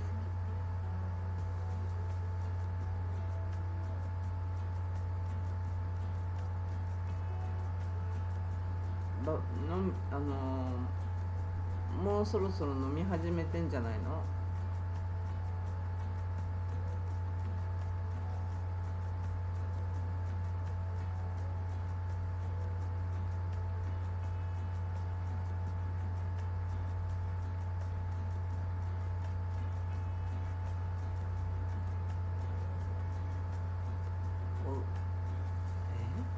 ブハは興味なし。なんで？今回はホテル飲み。ホテル一番のあれがホテルだもんね。残念。そうだ、なるさんたちはそうだ、ホテルなんだもんね。今回一番サイパンの中で一番楽しみがホテルなんだよねそういえばね。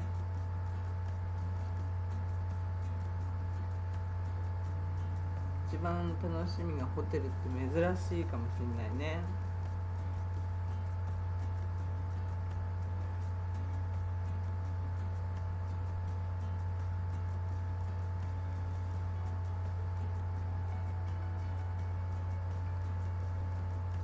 ホテル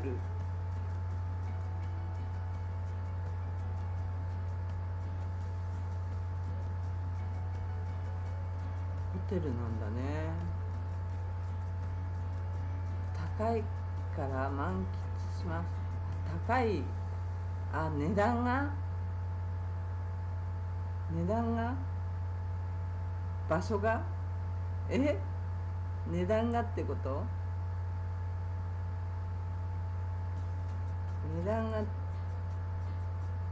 高いからいいホテルってことだよね。じゃあ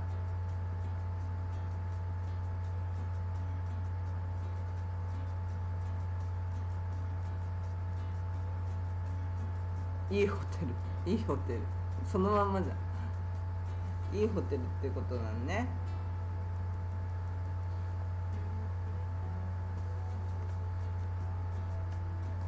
ホテルでもちょっと歩くとね、昨日も言ってた、誰か言ってたよね。ゴッドファーザーっていうのもあるし、OB バンクもあるし、ブラボーもあるし、意外とバーあるのよ。バーがあるから、お酒足りなくなったら飲みに行けると思うよ。いや、何時までやってるかは分かんないけど、みんなね、時間早いんだよね。最近閉まるのが9時半とか10時とかには閉まっちゃったりしてるところも多いみたいだから、ちょっと気をつけないといけないんだけどね。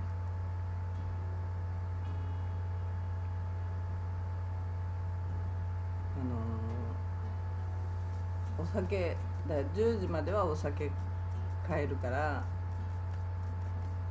目の前のなんだっけ、言っちゃったじゃんクラウンホテルの目の前にあのコンビニがあるからそこでも買えるし、昨日うねさんが言ってたでしょ。うねさん潜ってんじゃないのかな。うねさんうねさん潜ってんじゃないかな。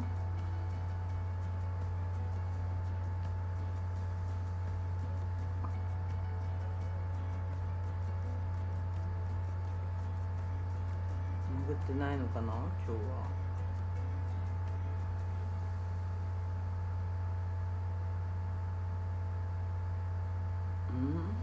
何それ。サップでいいのそれって。サップってサップ。なんでバレてんのよ。うねさん出てきた。バレてるうねさん出てきた。潜ってた。もう寝ようとしてましたうねさんは。もしかして潜ってたのね。潜っててくれたのね。それサップでいいのかな。サップってそうやって書くの。なんでバレてんのよって小太郎さん。頂点。そうだね、頂点も楽しいかもしれないね。あの辺頂点楽しいよね。うねさん、なるさん、クラウンはあまり期待しない方が期待してるんじゃないの。期待してるんじゃないかな、うねさん。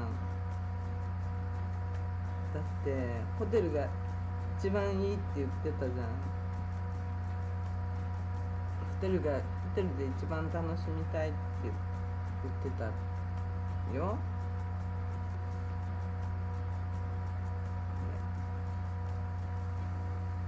なんか止まった。あれ動いてるこれ。非常に良好。動いてる。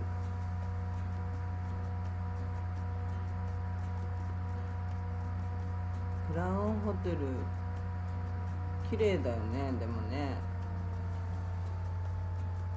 やっぱ泊まるのにはなんだっけ、グランビリオ、クラウン、あとモットハイアット、今名前わかんない。なんていうホテルだか。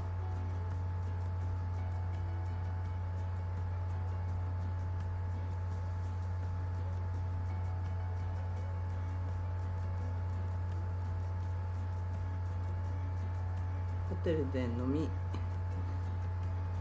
まあいいよね。サンセット見ながら飲んだり。もしかして7階とか8階なの。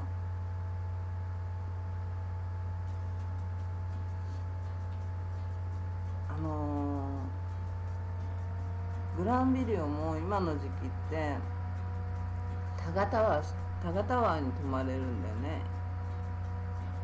確か本館はやってないと思うんで、掃除に皆さん、掃除に関してはダメ。ルームメイキングはダメ。タオル忘れてるし、完璧なとこなし。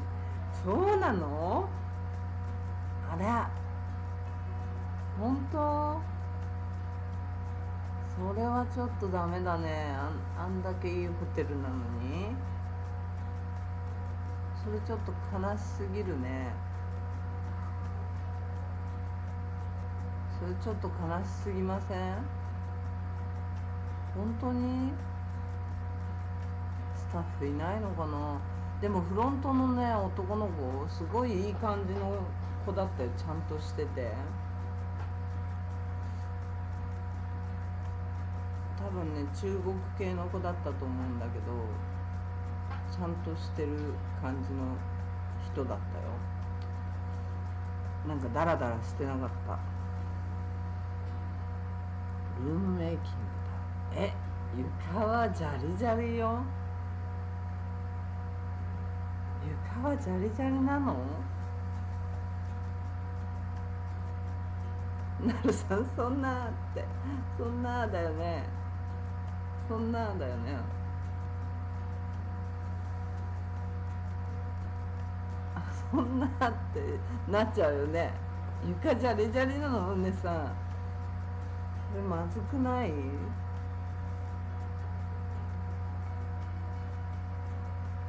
床ジャリジャリ。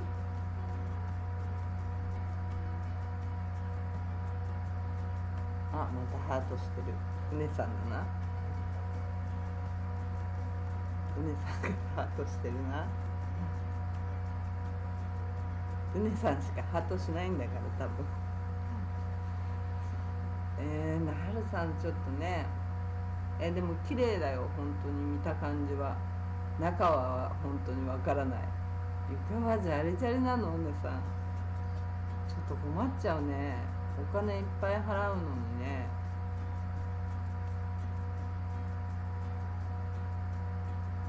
結構高いんじゃないのあそこ。だってグランビリオの方が安いんじゃない？グランビリオの方が多分安くて上天まとなりだし、ちょっと便利場所よ。で今更何言ってもホテルは変わんないからね、しょうがないけどさ。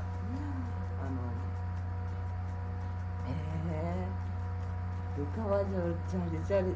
ルームメイキングがダメなのはダメだな。またなんか書いてる。うねさんハート私じゃないわよ。あ、違うの？あれうねさんじゃないの？またうねさんしかハートいじくる人いない人がそうなの。ちょっとクラウンホテルのでも入った時のロビーとかめちゃくちゃ綺麗だけどね。部屋がちょっとルームメイキングがダメ、掃除に関してダメってちょっとセンセーショナルだなそれ。今度じゃあ行く人はね、みんな一応言わなかったの？苦情を出さなかったの？ルームメイキングがダメなんですけどって、タオルがないんですけどって言わなかったのかな。ちょっとマイクから離れすぎてまた聞こえないってなっちゃうなこれじゃ。ルームメイキングの苦情出さなかったの？それでサイパンだから出た。またそこに行っちゃうの？じゃあサイパンだからハートありがとうございますうねさんでしょう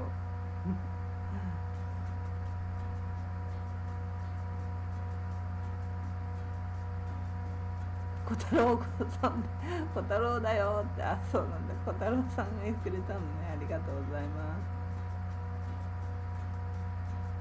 小太郎さんがくれたんだ。ありがとうございます。そうだからサイパンだからってなっちゃうと、だってバリ島だってちゃんとしたとこ泊まると、コンチネンタルとかインターコンチとかちゃんとしたとこ泊まるとめちゃくちゃちゃんとしてるよ。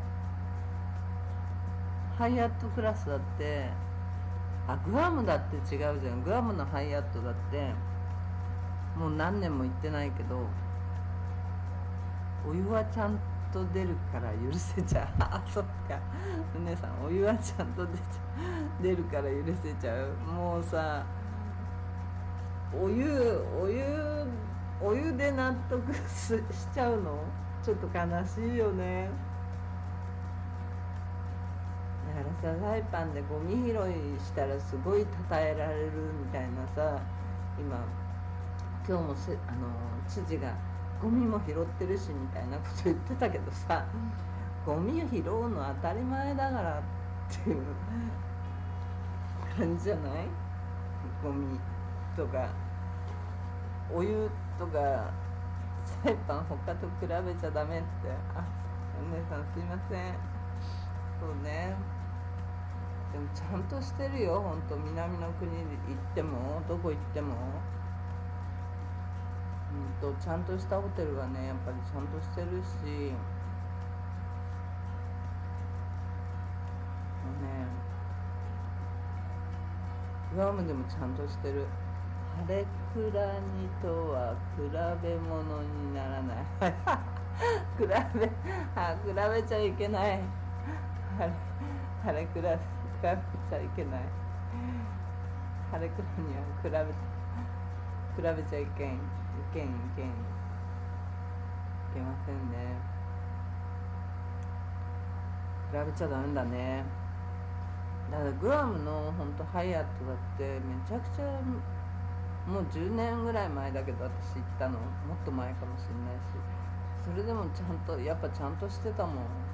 やっぱ違うなって思った。してた。サイパンだからってやっぱ諦めるところがみんな多いと思うんだけど、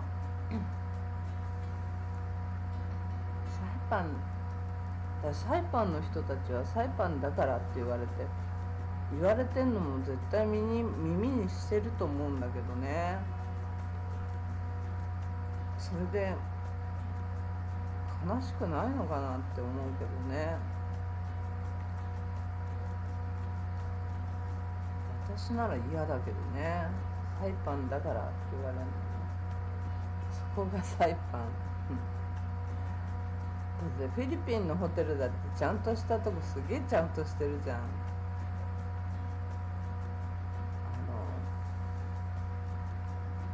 ちょっとちゃんとなんかフィリピンのホテルはセブなんかだとほらちゃんとしたホテルには機関銃持った人たちがいるけどさ、立ってるけどさ、今はどうか知んないけど昔はそうだったね。フロントマンの隣に拳銃を持った人がいるみたいな、マシンガンみたいなの持ってる人がいる、ライフルかなあれ持ってる人がいるみたいな感じだったけど、ちゃんとしてたよ。サイパンフロントでさえね、ちょっとでもケンジントン意外とちゃんとしてたよ、意外と。そうケンジントン意外と。フィリピンのマリオットは完璧だった。そうだろうね、マリオットクラスになったら完璧じゃないと働けないでしょう。マリオットクラスになったらね、お金払う方だって腹立てで帰るでしょ、もしダメだったら。ハファダイじゃないや、グランビリオとだからクラウンと元ハイアットはやっぱそういうとこでいてほしい。アクアだってちゃんとしてるじゃん。だってグアムよりもいいよって。そうなんだ。フィリピンのマリオット、そうなんだ。ちゃんとしてなきゃね働けないと思うんだけどさ、アクアもちゃんとしてるもんね。最近行ってないけど、この間行った時はフロントの人とかも見かけなかったけど、全然。ちょっと前に行った時に、去年くらいかな、その時ちゃんとしてたもん。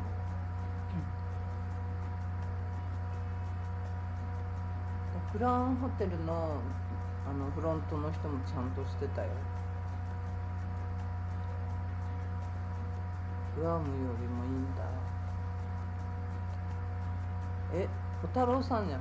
小太郎さん、グアムよりもどこがいいの？フィリピンのマリオットの話かな。フィリピンのマリオットホテルいいよね。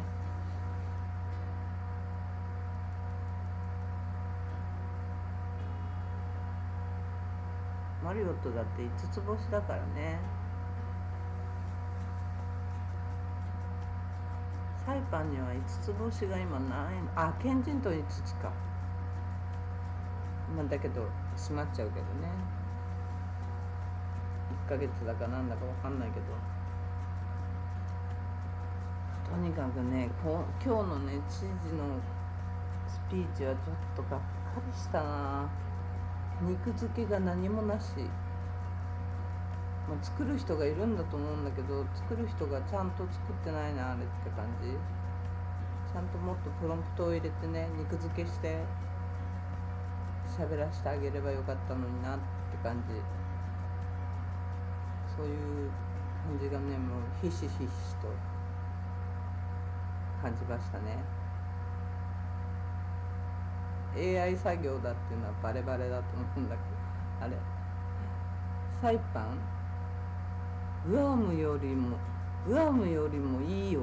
サイパン小太郎さん、サイパンがグアムよりもサイパンのどこが良かった？どこのホテル？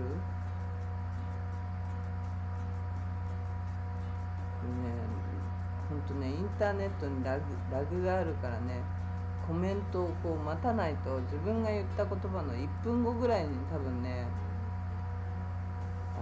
コメントが返ってくるんだよね、多分。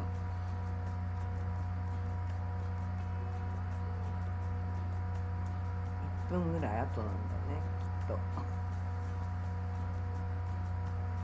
と。どこが良かったのかな。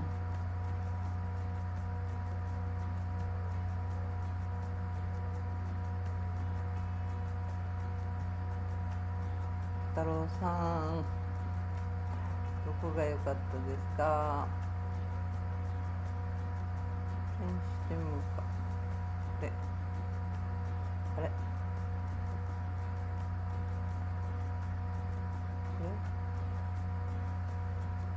これ違うね。これにしてみよう。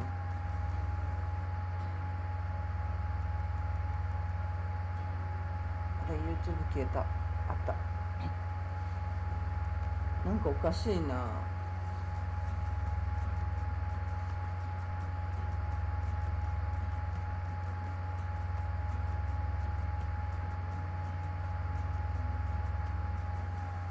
んかおかしいな。パソコンがおかしいのかな。いや、ネットだなこれ。でも楽しみって言ってる。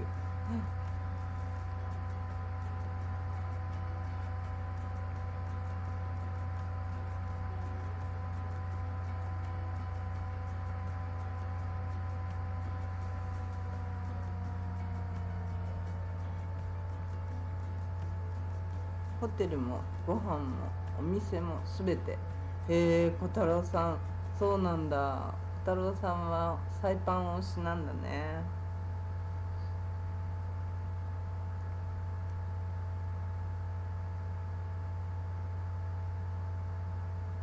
掃除はしてもらいたい。ほら、そうでしょ、掃除してもらいたいでしょ。ね、ちょっとね、うねさんの宿泊体験がちょっとセンセーショナルな感じだったね。掃除はねしてもらいたいよね。自分ですんの嫌だよね、ホテル泊まってね。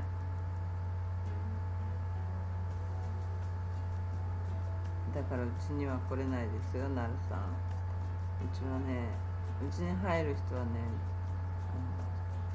掃除しなきゃならないから。ほんと自分の歩くとこまず掃除しなきゃならないから。うねさん、コーヒーカップ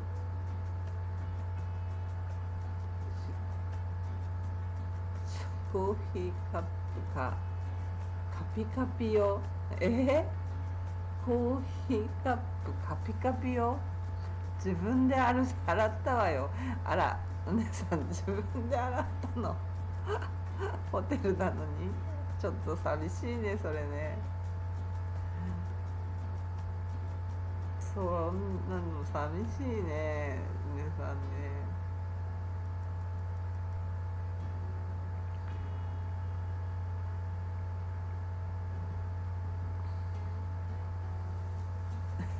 ホテルまで行ってね、ちょっと自分でコーヒーカップ洗ってんのはちょっと釣れないって感じだよね。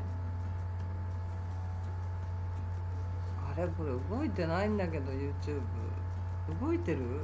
動いてる。動いた。私の OBS がおかしいのかなこれ。私の OBS がおかしいんだなきっと。自分で洗ったわよって。あららら、そんななの？ちょっとショックだわそれ。あそこはね泊まったことないのね私ね。新しくなってから1回2回ぐらい、クラウンになってからは行ってないわ。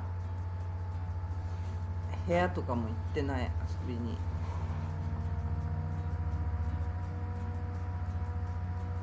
お掃除は再度リクエストしてって小太郎さん言ってます。なるさん、うねさんもね再度リクエストだよね。その手間がね、その手間と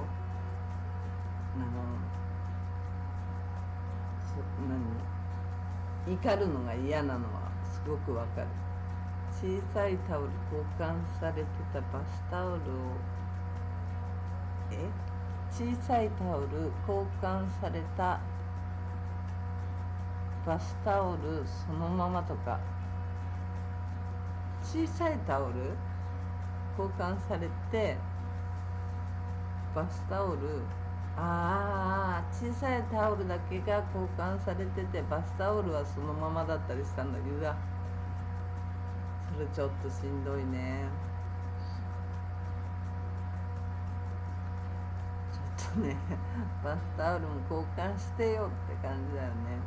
それをいちいち怒るのとかが嫌なのよね。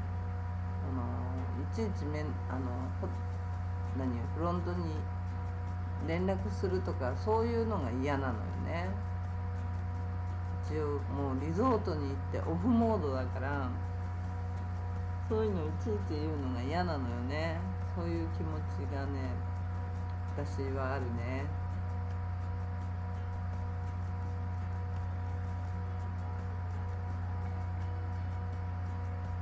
ちょっとねサイパンに来て怒りたくないからね。そうサ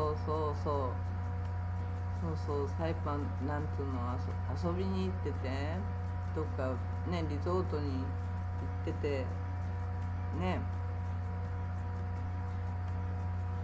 そういうのがいちいち言うの嫌だよね。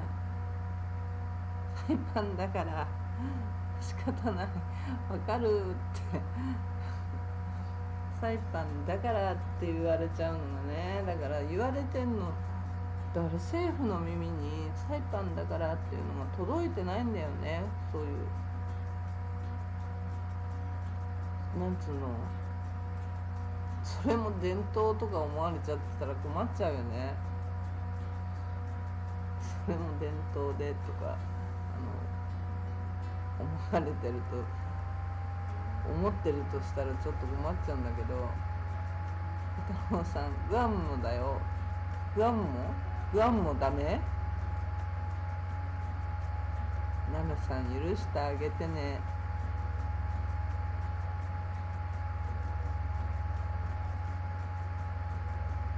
ナムさん許してあげてねって言われてるよ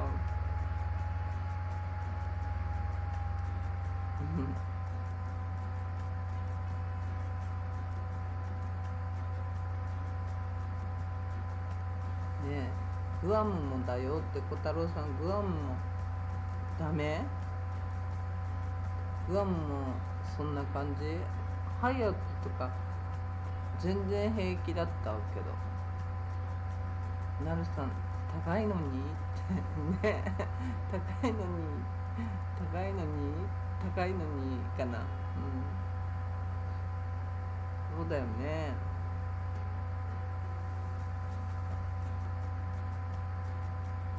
高高いのにっていうか、高くなくてもタオルぐらい交換しといてよって、掃除ぐらいやっといてよって感じだよね。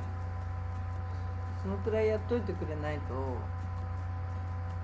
リゾート感なくなるじゃんね。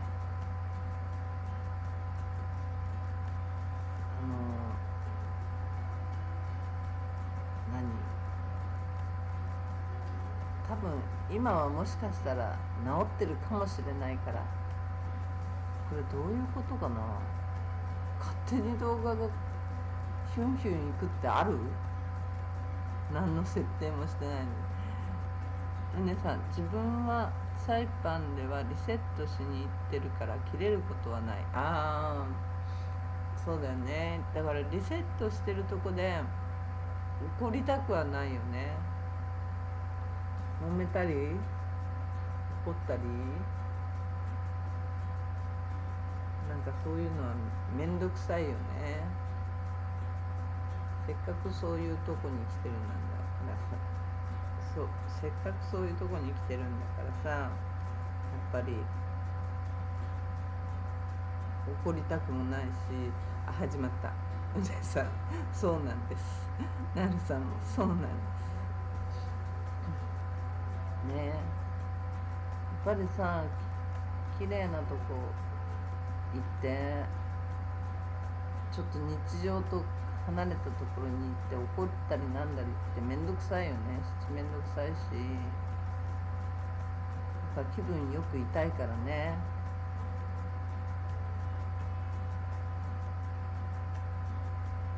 なにおかしいよ。おかしいおかしい。どうしたこの、ちょっと待ってどうしたこれ。 OBS 何が起こってる。勝手にいろんなとこ行っちゃうけど大丈夫これ。うねさん、ビーチで海を見て小太郎さん、人手不足だって。ああね、もう今ね、どこもね、人手不足っていうのは問題になってるみたいだよね。特に工事現場とかは人手不足。建設とかまだやってんのかな。どこ工事中とかあったかなって思うんだけど、工事中なところあんのかなって思うんだけど、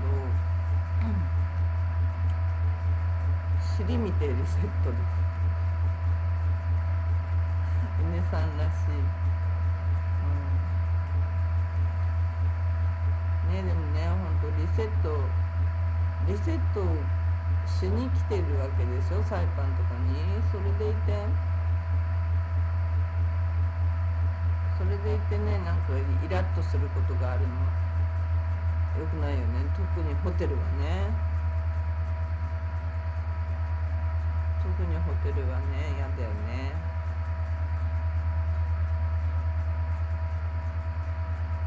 怒りたくないよね。そうだよね、海外に来てね。そうなんです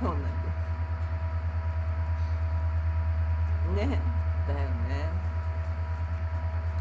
やっぱ楽しい気分でいたいもんね、海外に来たらね。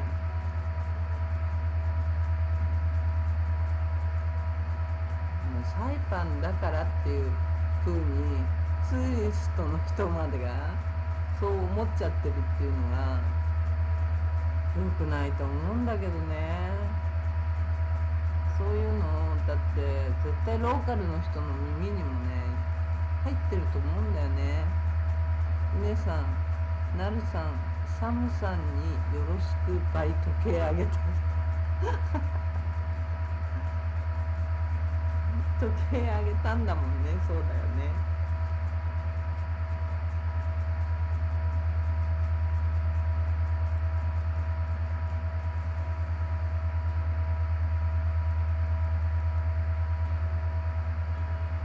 時計ですね。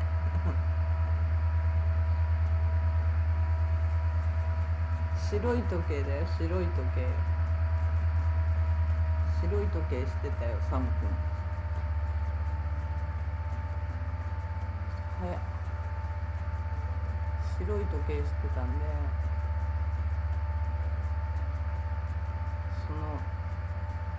その時計の人です、よろしくって言ってましたって言ってください。あれ、動画が戻るな、なんでだよ。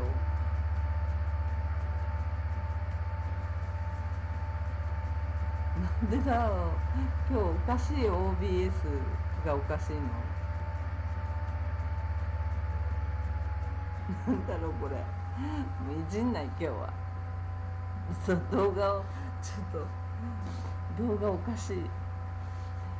白い G ショックなんだあれ。なるさん G ショックだって。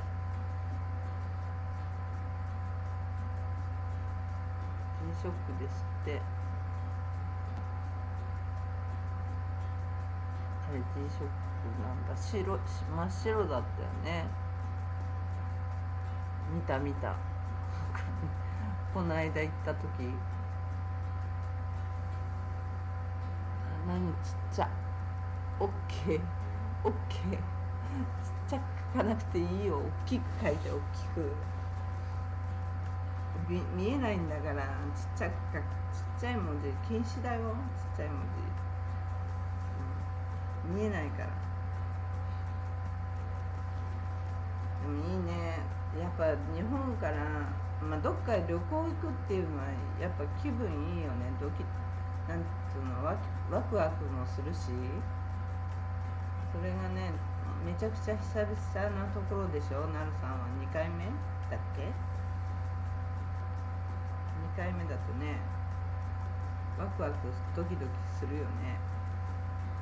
楽しみだよね。でもやることいっぱいじゃん。だってダイビング予約取ったの？そういえばいいか。あと2もやるんでしょ。2もしてホテルで飲んで、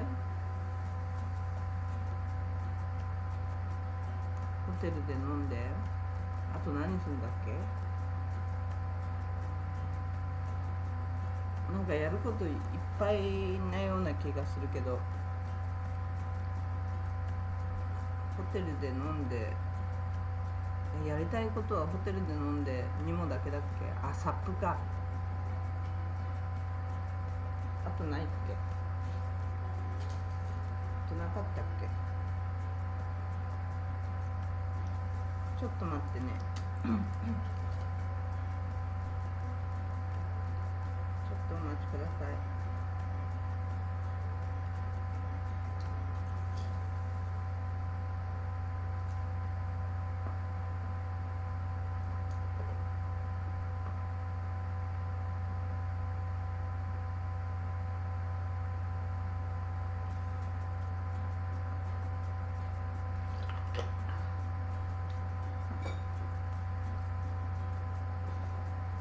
あとなんかやることなかったっけ、なるさん。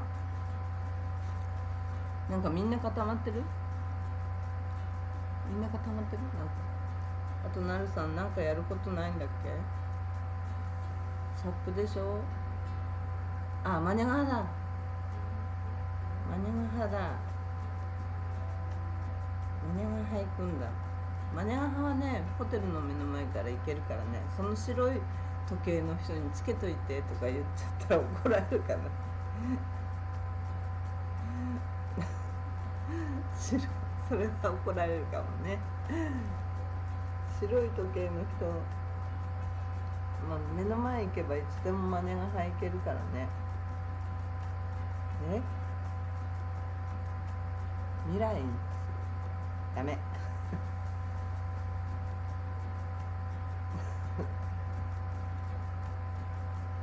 未来んちはないです。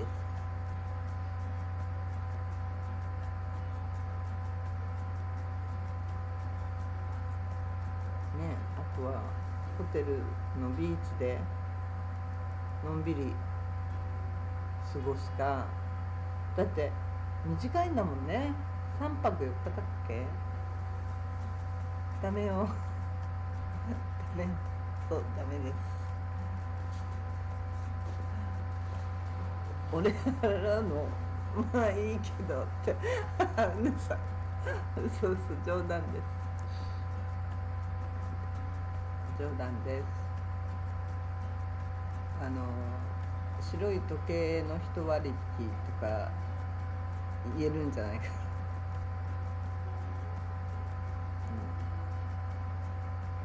白い時計の一割引とかって言えば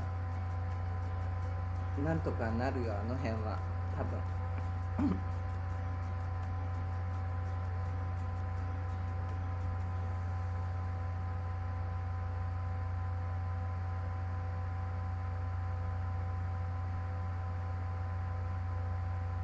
この辺も綺麗だったな。これはねチャランカノアの方の海なんですけどね、昔はビーチで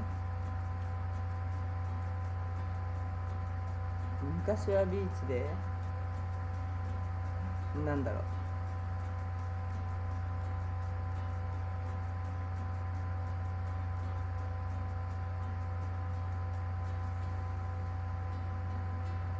昔はビーチでなんだろう、え昔はビーチでなるさ2人が予定決めるの嫌がりますの。まあ3人だとね、3人とかだとねそういうのあるよね、やっぱね。ビールをケースで買って知らない人と飲んでてそうなんだ、昔そういう感じの人いました、い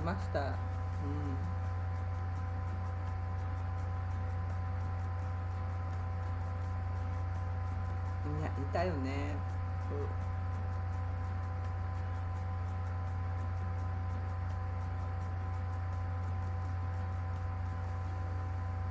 そういう人いましたよね。でさ来れば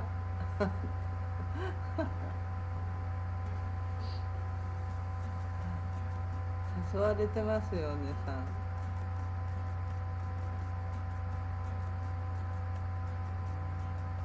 行きたいがちょっと違う方向へ行っちゃうけど、ね、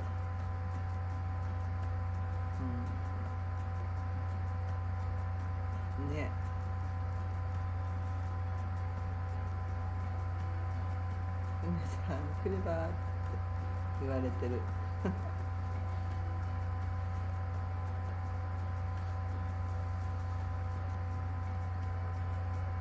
うね、ほんとみんな集まったら面白そうだよね、きっとね。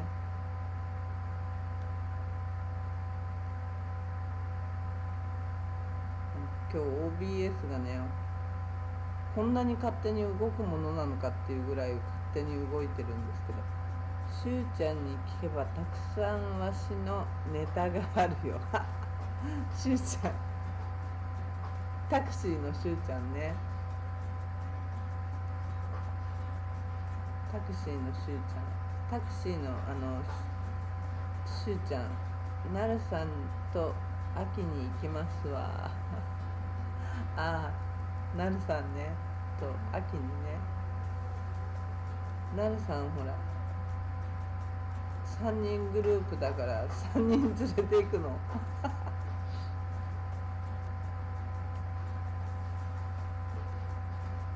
3人連れて行くの。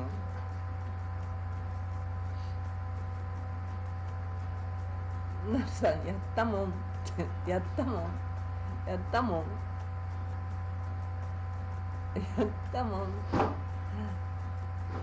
コリン星かなんかから来ちゃった、やったもんにゃーにゃー何してんの、ちょっとお待ちください、にゃーにゃー何してんの、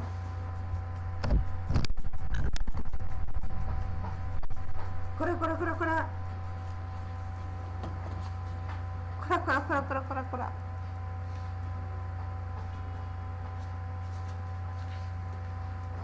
何してんの。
ごめんごめん、なるさん行きたい、やったもんって行きたいって言ってますね。すいません、お待たせしました。ねえねえ、ダメよ、ダメダメダメダメダメ、ねえねえ、ダメダメダメ。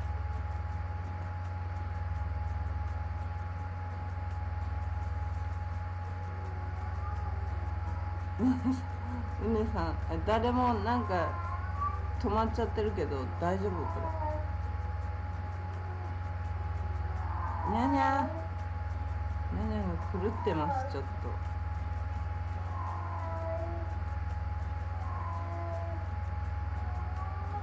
にゃにゃがちょっとねおかしくなってますね。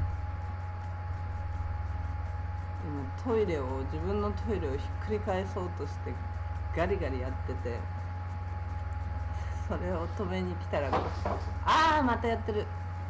にゃにゃダメダメダメダメ。ああどうしたの？にゃにゃ大暴れです。なんかトイレをひっくり返して喜んでますね。ちょっと困っちゃう。うねさん、あ、盛りかな。盛りっていつから来るんだろう。2年経ってるからもう来てもいいの？猫ってすぐ盛り来るんだよね、確か。男の子なんで、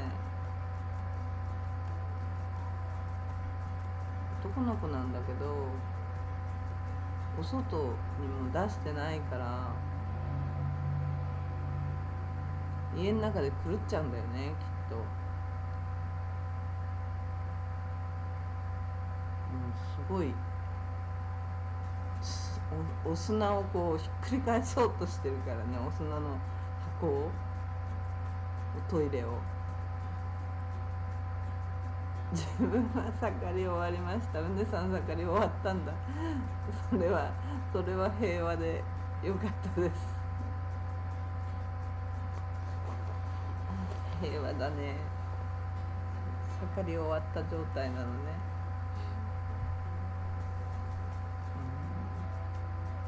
まあ、男の子はね、猫の盛りはね、どんなんだかよく分かってないので、外の猫たちがニャーニャー言ってる時はね、うるさいと思ってたんだけど、うちの子がニャーニャー言ってる分には全然平気なのに、もうね、砂とかひっくり返されるのがちょっとね、でお外に出してあげないから余計フラストレーションが溜まってるんだと思うんだけど、もうどうにもなんないよね、あの状態は。パソコンとかに飛んでくるから、ジャンプってしてくるから、それが一番困る。ちょっとね悲しくなっちゃう。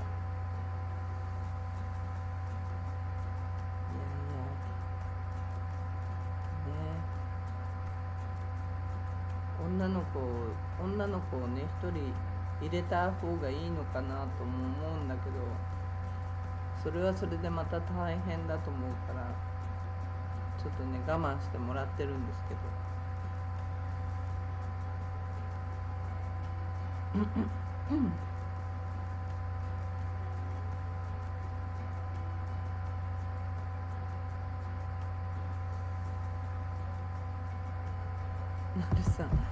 なるさん、私はまだこれからって。本当に女の子。なるさん頑張って。なるさん来たら男の子だったらどうする？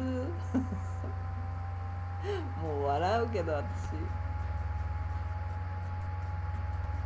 笑うしかなくなるけど。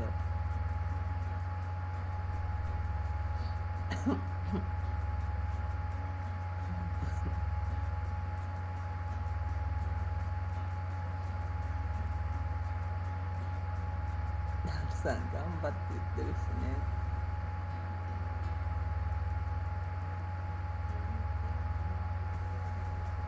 皆さん一応女子、一応一応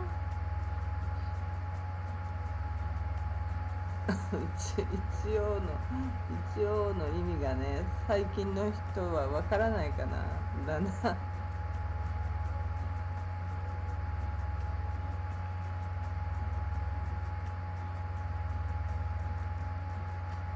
一応女子ってどの辺生まれも女子。なるさん、それ普通に女子だね。普通に女子。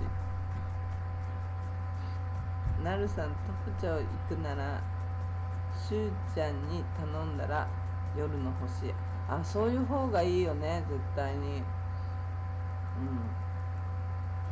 しゅうちゃんわかんないけど絶対にとは言えない。しゅうちゃんわかんないから。しゅうちゃん会ったこともないから、まだ私からはおすすめできないから、うねさんに聞いたよぐらいで、しゅうちゃんに会ったら言ってみて。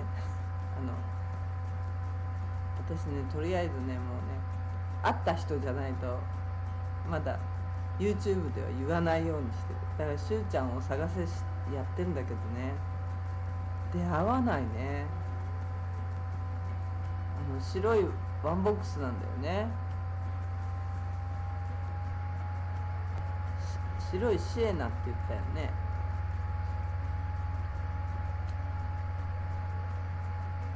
スタックするからレンタカー4駆じゃないと。ああ、スタックね。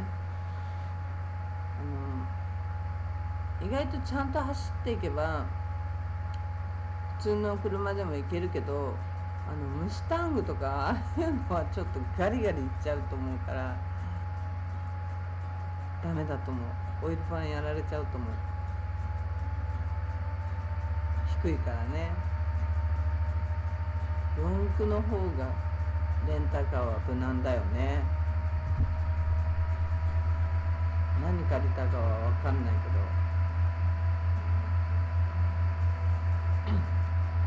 どオープンカーとか借りてそうだな。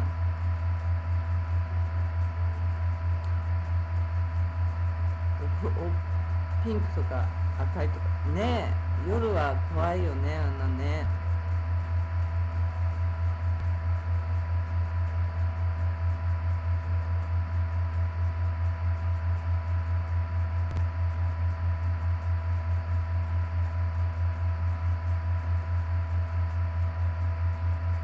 夜は怖いからね。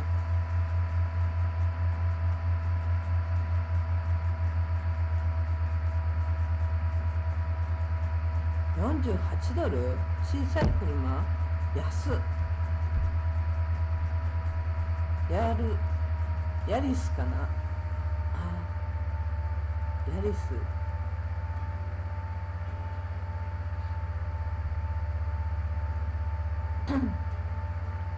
ヤリスかな。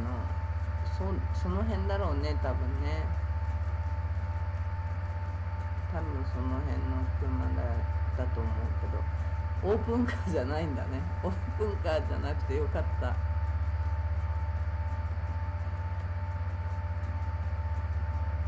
かなるさんオープンカーとか頼んでそうな感じだったから。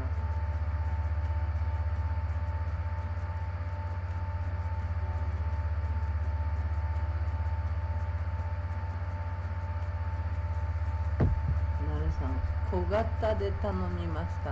あ、そうなんだ。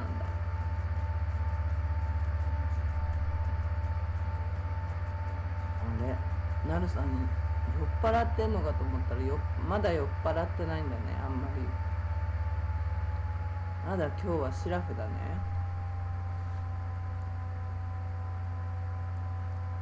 小型で頼むとヤリスとかああいうちっちゃい系だよね、多分。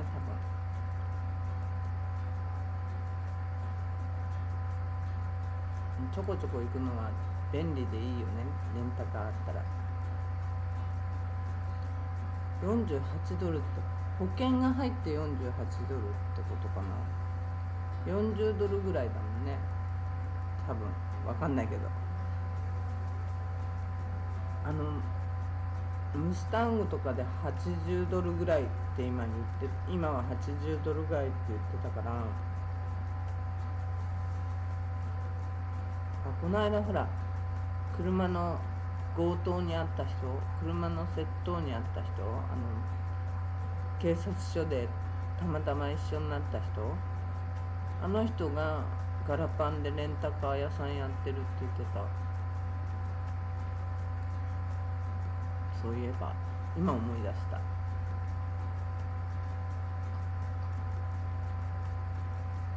なんていうレンタカー屋さんだったかな、忘れちゃった。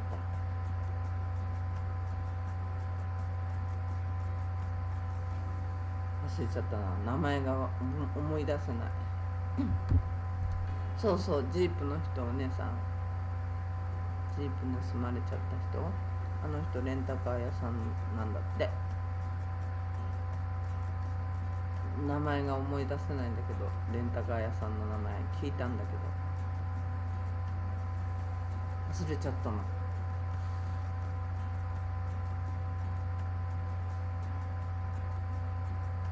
なんて名前のレンタカー屋さんだったかなガラパンにあるって言ってたんで、あの辺に多分あると思うんだけど、あれ画像が触っちゃい、これか、私が触ってたんだ。なんだ、マウスがここにあって、それを触ってたから画像が飛ぶんだ。知らなかった。なんてことしてんの私は。すいません、画像が飛んだりあっちこっちで。だから今日画像があっちこっち行ったりしてたんだ。気づかなかった。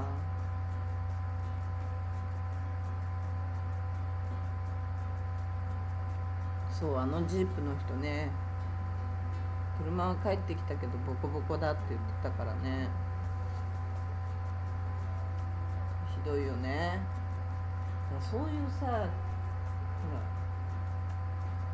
あの人だって結局はね、何にもしてもらえなかったって言ってたし、お姉さんそこ触っちゃダメねこれ触っちゃダメなんだね。これ触っちゃうと画像がぴょんぴょんと、なんで今日画像がぴょんぴょん飛んじゃうのかなと思ってて、 OBS が狂っちゃったのかと思ってた。違ったね。これを触っちゃってたから映像がぴょんぴょん飛んでたの。すいません。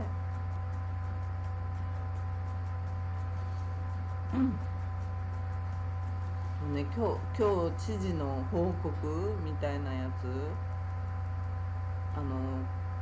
今回の知事になってからは初めてなんだって。で、久しくこういうのがなかったらしい、サイパンでは。こういう報告会見みたいのが、ほら他の国っていうかトランプさんにしてもしょっちゅうなんとか会見報告だのなんだの。今日やってたね、そういえばトランプさんまた上告するとかなんか言ってたよね、アメリカ関税の話で。そういえば今思い出された。そうそう、関税のことで訴えられたんだよね。で、4月にトランプさんが関税上げますよって言って緊急だとかって言って大統領令で上げちゃって、でワイン会社の人たち、ワインの輸入会社の人たちが訴えたらしいんだよね。でアメリカの国際貿易裁判所それはやりすぎだよっつって、法律違反だし、あなた一人で勝手に決めないでちょうだいってことで今日言われて、トランプさんがやったことは全ての輸入品に 10% の税金で、中国メキシコなどはなんだっけ、もっと高い最大 50% だったんだよね。で麻薬対策でメキシコとかに追加関税、薬じゃなくて普通の商品にかけられちゃって、でだけど非常事態って言ってトランプさんが出したんだけど、非常事態でも何でもないじゃんみたいな感じで、この関税10日以内にストップしなきゃダメですよっていうことで裁判所が言ったもんだから、今日はガガガガガンってドル円が上がりましたね。今いくらか分かんないけど、一時期146円ぐらいまで上がってたんで、2円ぐらい動いたのかな。でトランプさんはそんなの納得いかないよって言って、またもう一個上の裁判所に持っていくことになったらしいですね。どうなるか分かんないけど、ドル円いくらになってんだろうもう遅いからチャートなんか見れないんだけどね。あれ144円に下がってきましたね。もうすごい勢いでガンガン上がったのにガツンと下がってきましたね。144円20セントぐらいになってる。146円のところにもう一回行ってから下がるのか、それともこのままもう一回下がってっちゃうのか、どっちでしょうね。為替はわからないね。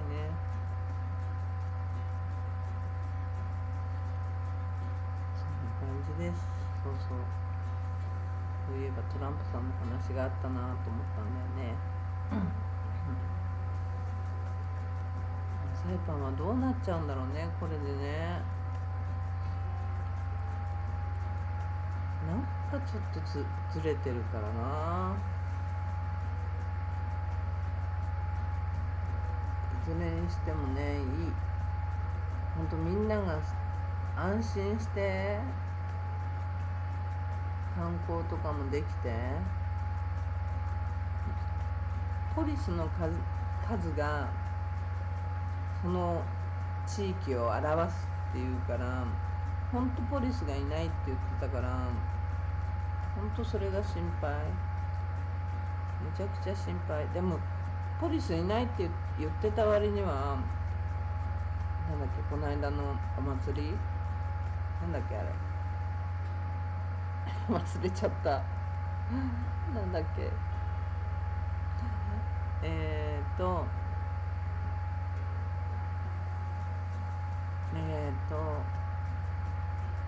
フェスティバル、何フェスティバル、違う、テイストオブマリアナだ。テイストオブマリアナにはいっぱいポリスいたけどね。最近のサイパンは店じまいが早いから朝起きるのがじいさんより早い。何？最近のサイパンは店じまいが早いから朝起きるのがじいさんより早い。何？店じまい早いよね、確かに。みんな10時半とか早いとこはもう9時半とかで閉まっちゃってるし、10時半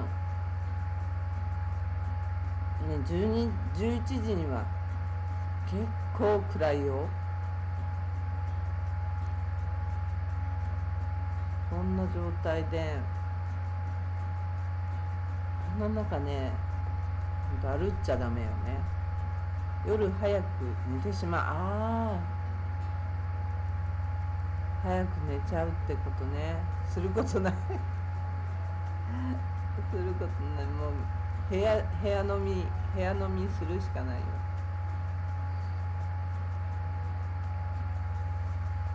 部屋飲み。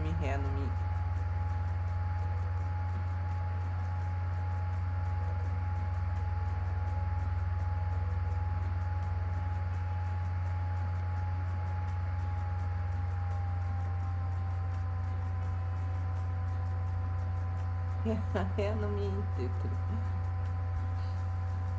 なるさん部屋飲みしたいんだもんね。ホテルの窓からね。ホテルの窓からいろんなもの見ながら部屋飲みしたいんだもんね。夜の海、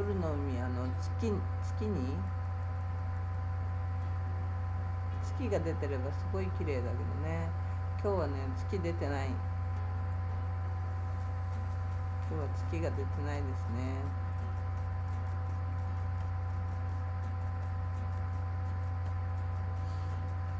朝6時からメモリアルパークでフィリピン人に混ざって釣りしてます。メモリアルパークで釣り、なんとかマリンのところ、あんなとこで釣れるの？あそこで私も釣りしたいなって思うんだよね。なんかイカ見てから、イカが泳いでるの見てから、なんか別にイカそこで買えるけど、あそこのイカのが美味しそうだったから、ちょっとイカ釣りたいなって思って釣りしたいなと思うんだけど、うちに釣り竿はあるんだよね。お友達が置いてってる釣り竿があるんだけど、餌いるの？あそこで釣りするのにみんな餌つけて釣りってやってんのかな。みんな釣りしてるからしてみたみんな釣りしてるからしてみた。ちょっとやってみたくなるよね。なんか餌とかつけてるイメージがないんだけど、餌つけなくて、イカはそこにいたアメリカンメモリアルパークの横の防波堤とこにザーっていっぱいいた。イカいっぱい泳いでた。いっぱいいたよ。イカ玉網で釣った方がいい。ガサッて釣った方がなんか多分いっぱい取れそうな感じだった。いっぱいいた。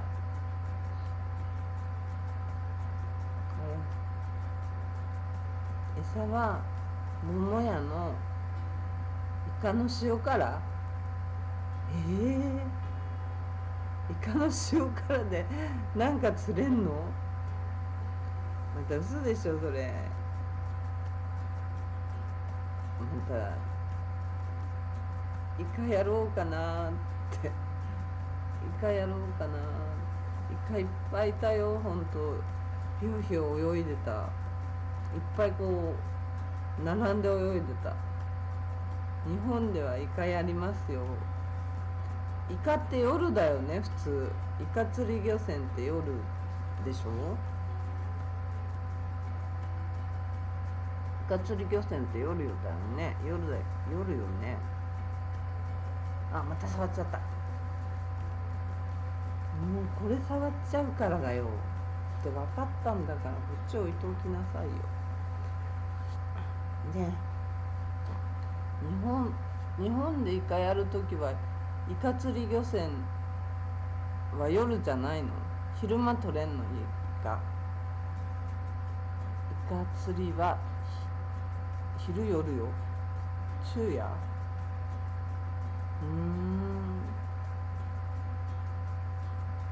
昼でも夜でもいいんだ。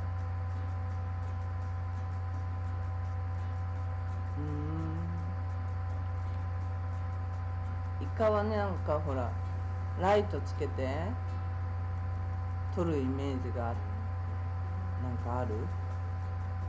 イカ釣り漁船の映像でもいっぱい泳いでたから、なんか絶対なんかこうピッてやったら引っかかりそうな気がしたんだけどね。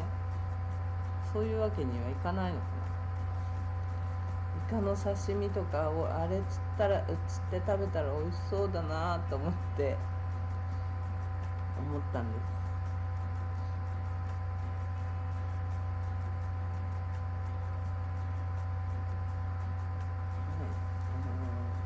こう、ね、うちに置いてあるのは多分ルアーフィッシングってやつだと思うんだけど、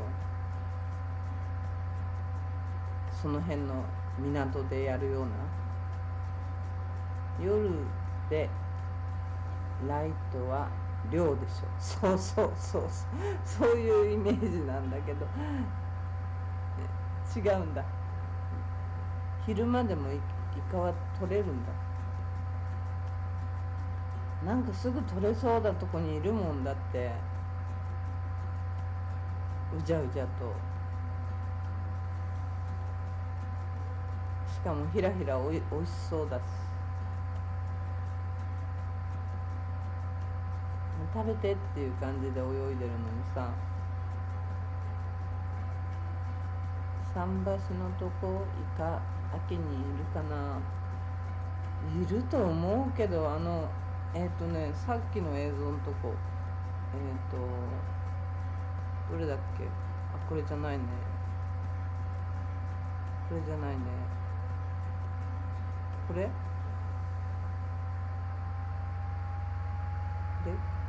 違うね、これ違うね、これあ、これこ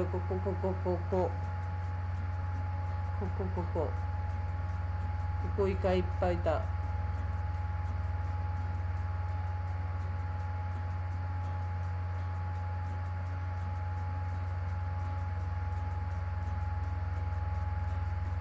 こにいっぱいいましたイカ。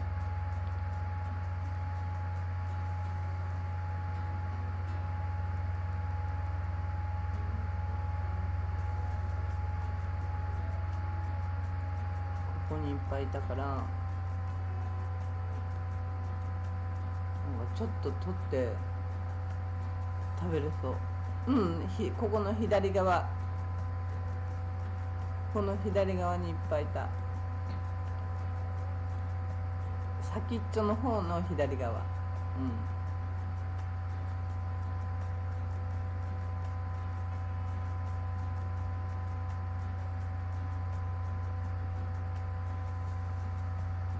この辺にいっぱいいた。この辺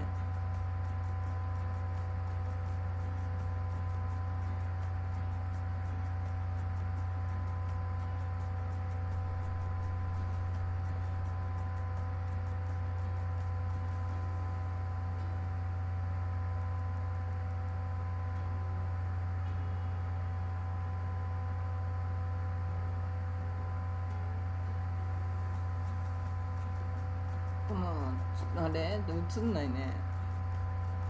左は船通るとこだよね。そう船通るよね。船通る。たまにしか、みんな釣りしてるよここで。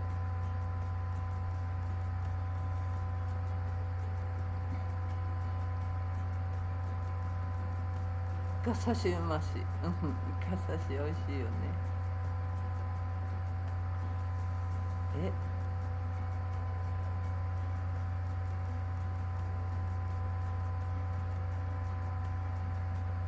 これ押しちゃうとまた変なとこ行っちゃうな。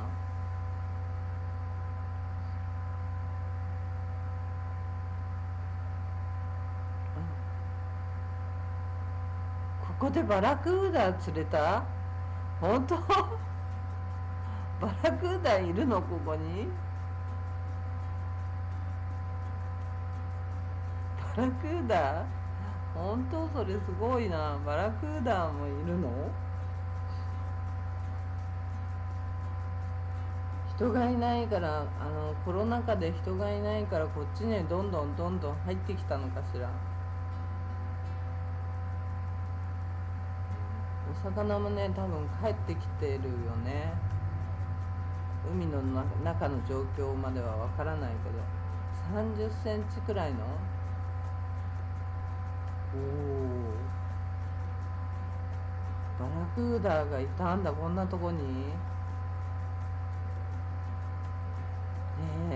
グロットの方とかにはね、前はいっぱいいたんだけど、この辺ではサヨリみたいのは見たことあるけど、いっぱい。バ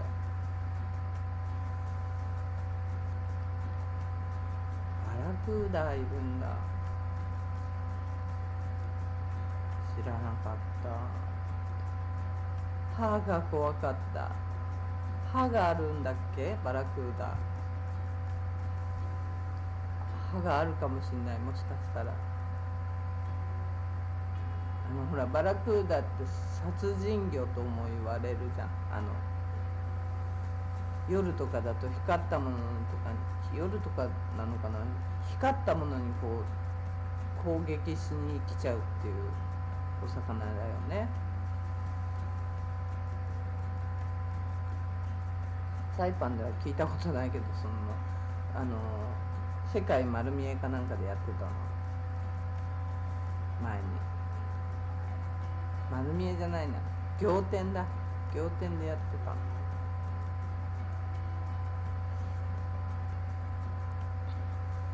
光ったものを読む。次はイカやってみようって。イカね、ここいるからイカ、本当に美味しそうなイカがいっぱいいました。ひらひら泳いでるのが。投網とかあったら一発で取れんのになと思って。投網とかみんな結構こうやってるじゃない。ああいうのあったらバサッていっぱい取れそうな感じだった。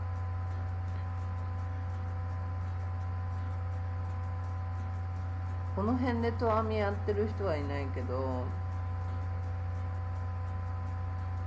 たまにいるな。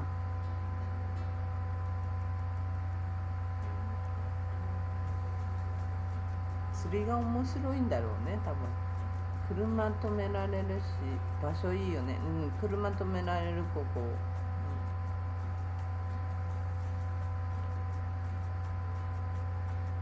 この間はね、入ってくるところがね、工事してて入れなかったんだよね。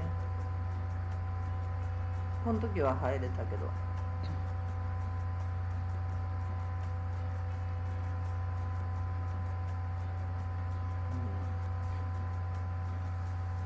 うねさん、ここはホテルから近いから全然行けるよ。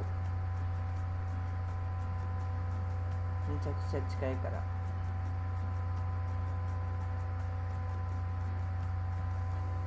なんていうんだっけな、ここマリンコープ違うな、アルトコープ違うな、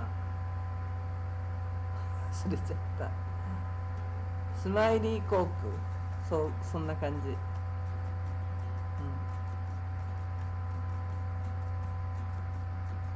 スマイリーコープだったと思ったな、多分。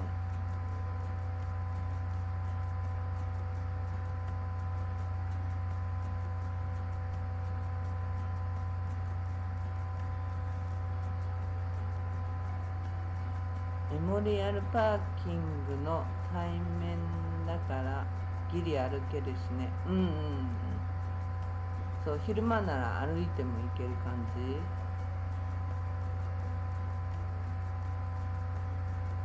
でも車があるなら車で行った方がいい、安全だから。物は置かないようにね。とにかくお出かけするときはバッグはなるべくホテルに置いてって、ちょっとお金を握りしめてるぐらいの方がいいと思うんだけど、全部金庫に預けてね。いつもそこは夜よ。いつもそこは夜。どこ？いつもそこは夜。ここ？どういうこと？謎かけ？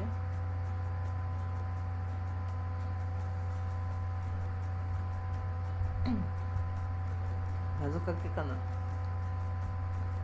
何？いつもそこは夜。わからない。いつもそこは夜よ。ね、本当に。もうお姉さんは、お姉さんじゃない、なるさんは、ごめんなさい。なるさんは、そこで夜釣りすんの？ここで？そうなの？気をつけてね。男の人だから大丈夫か？男の子だから。夜釣りしてるの？飲みに行かずここで釣りしてるんだ。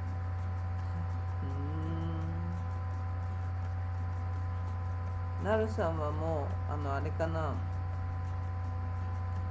パッケージはしたのかな。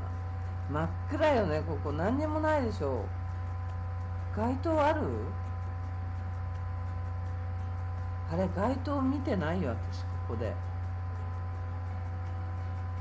ほら、街灯ないよきっと。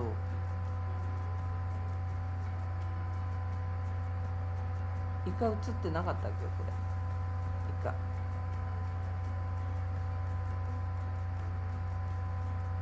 カ映ってなかったかな。これ懐中ライト。そう持参なの？懐中ライト、懐中電灯持参。ほらほら、イカ映ってたでしょ。街灯ないよね。街灯映ってないもんだって。怖いよ、そんなとこ。怖い怖い。それは怖いって。街灯、あれ、街灯ないとこでなんで勝手に今いじってないのに勝手に映ってった。おかしい。いじってないのに勝手に映ったのどうして？ちょっとなんてこと？これちょっと待ってよ。いじってないのになんでそんな。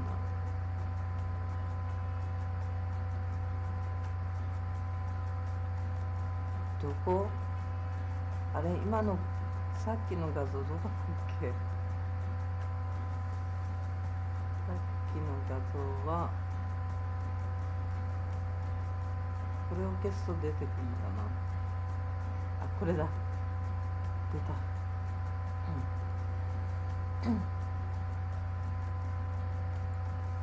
ここ街灯ないよね。ほら、街灯のポールがないもの。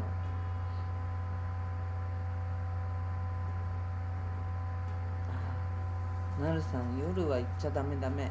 危ない危ない。女の子は危ない。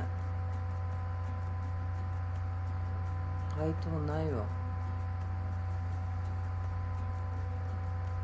夜真っ暗なんだ、ここ。こういうとこにね、街灯つけてほしいよね。ぴょんぴょんぴょんって。ソーラーの街灯、こうぴょぴょぴょぴょぴょんとね、つけてほしいですね。暗くて危ないね、ここね。なるさん、夜は行っちゃダメですね、ここは。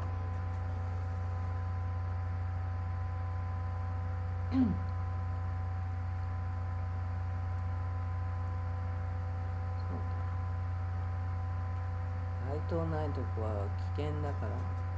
月がない時は星見に行くが満月だったら釣りを。そうなんだ。月がねない時はね綺麗に星が見えたりするけどね、今日月ないから星が見えてるのかもしくは曇ってるのかな。星見にが満月だったら、満月は釣りなの？満月のが月の明かりで見えるからね。そっかそっかこんなとこ暗いところに怖いよ、怖い。男の人でも怖いでしょうよ。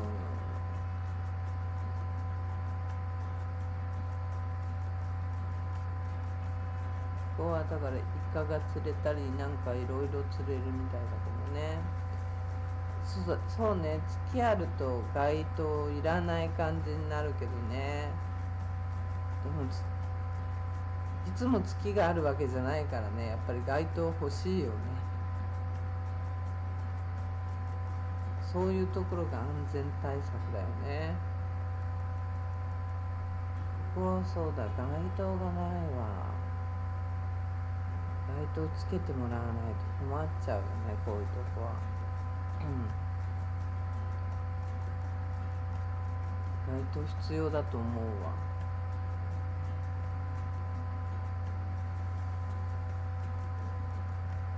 真っ暗で一人で寂しく、一人で行くの？それ余計怖いって。それは余計怖い。一人は怖いって、危ないって。誰かとね一緒に行ったりするんならいいけど、だって私ポリスに襲われたのマイクロビーチよ。真っ暗なとこよ、本当に。もうそれだって危ないんだからさ、こんなとこもっと危ないわ。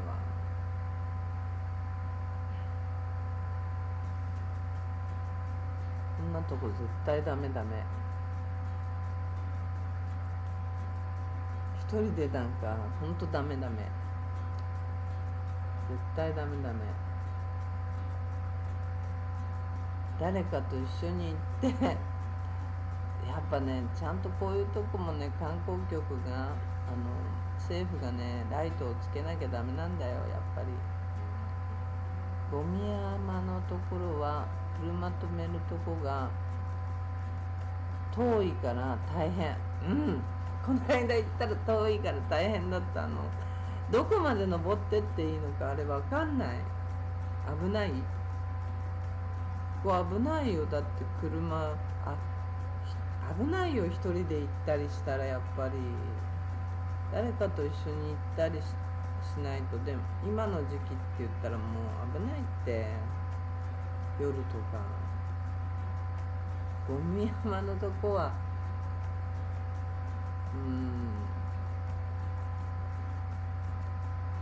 ゴミ山のところはどこまで車で入っていっていいのかわからない。ずっとちっちゃい車なら入っていけちゃうから、入っていっていいのかなって感じなんだけど、車止めるとこも何か所かあるから止めて歩いていったけど、意外と歩くとあれジャリジャリの足場だったりするから、めちゃめちゃ痛いの。ゴミ山も釣れるの？どっから釣るの？長く糸垂らして釣るのかな？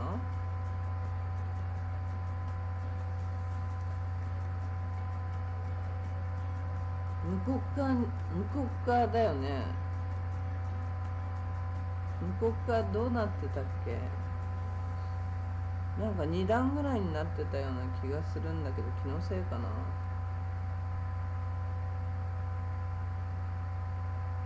向こう側2段ぐらいになってなかったかな。ゴミ山小さい車、海に近いところに入ってきた。入ってくるよね。あそこどこまで入っていっていいのかわかんないよ。あそこずっと入っていけちゃうのはいけちゃうもんね。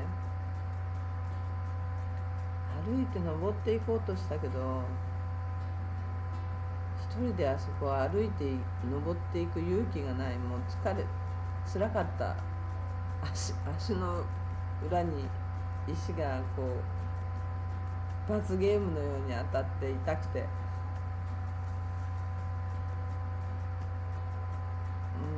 前の動画で載ってるけどやめましたね、途中で。引き返しましたね。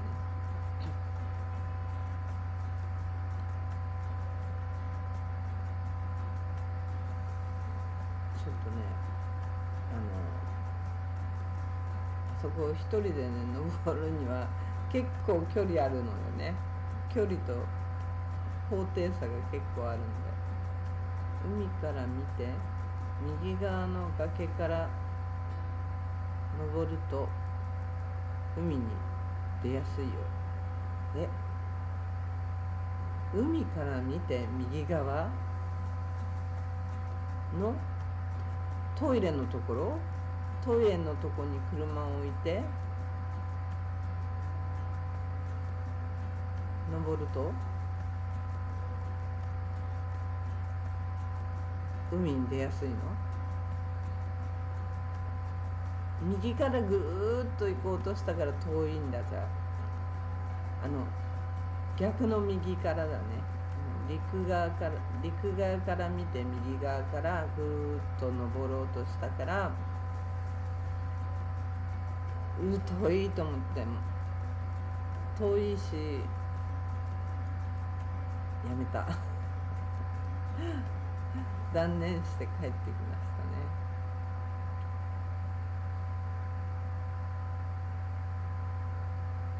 小太郎さん寝た？なるさんは寝た？寝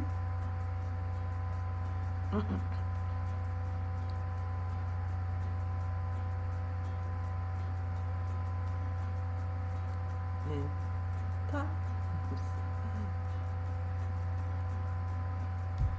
起きてる？なるさん起きてる？起きてた？ナバルさんはね、ちょいへこんだ車止めれそうな崖下から行くの。車止めれそうな崖下から行くの。ちょいへこんだ車止めれそうな崖下から行くの。男の子は探検よ。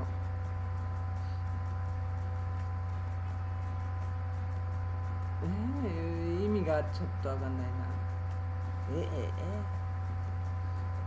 この動画ってここに繋がってんの？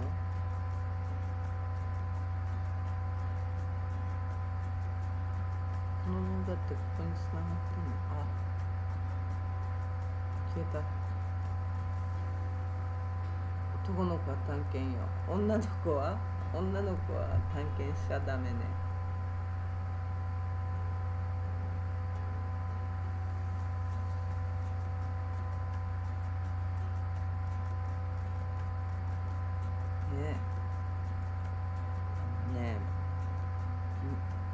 昔はね、こんなに治安悪くなかったんだよね。こんなに悪いっていう感じはなかったんだけどね。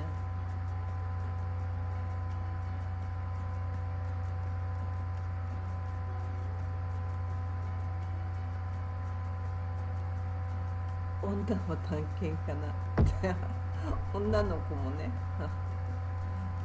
女もって強いな、なるさんなるさん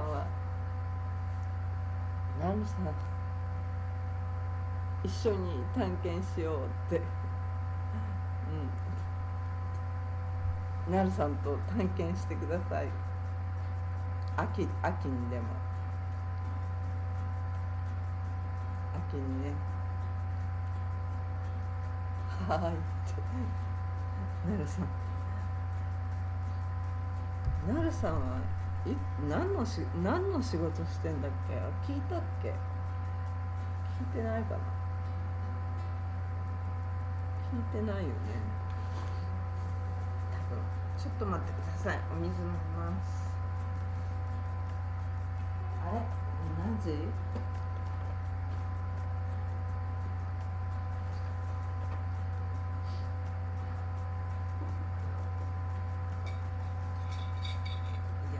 この体勢肩こるわ。ちょっと待ってね。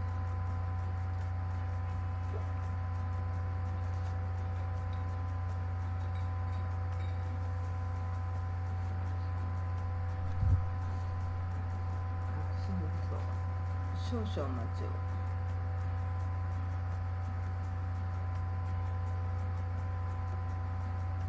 くしゃみが出そうでない。い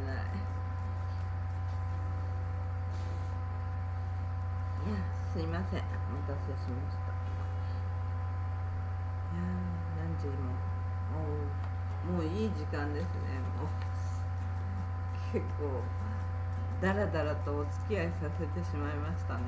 また今日もそんなわけで今日はね、知事の報告会みたいのがあって、そのコメントがスピーチが何か AI だったみたいなね、AI の筋書き通りみたいな感じだったなっていうので、なんか全然肉がついたお話じゃなかったなっていう感じなのがちょっとがっかりでしたね。それとちょっとあれはね、言っちゃいけないことだと本当に感じました。なんだっけ、すごいショックすぎてど忘れしちゃった。なんだっけ。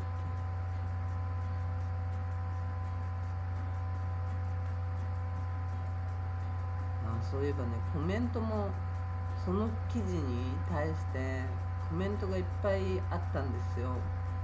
私のところじゃないけど地元のローカルの人たちがコメントを書いてたんですけど、もうコメントがねめちゃくちゃ荒れまくってた。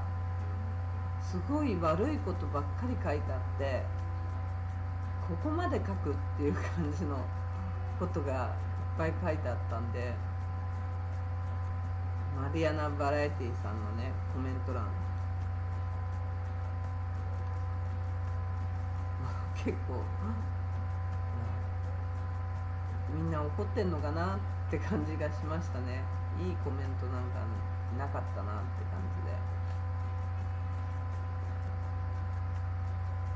そういえばそうだ、オンカジのことも一言も出ない。ステーブルコインのことも一言も出なかった。あれって一大ニュースのはずなんですよ本当は。知事はね反対派の一人だから、もしかしたら言わなかったのかもしれないんだけど、一言も出なかったね。あれかなり大きな、もしあれ今の段階だとまだテニアンのマチコイン、未来さん悪い人なんで未来さん悪い人、大丈夫そうどうだろうね。悪い人かな。お外に出ない人引きこもりな人完璧にこの6、7年8年ぐらいかな、全く本当に外にも出ず人とも話さず生きてきた人、ほぼほぼ。また始まった。そうなんです、そうなんです。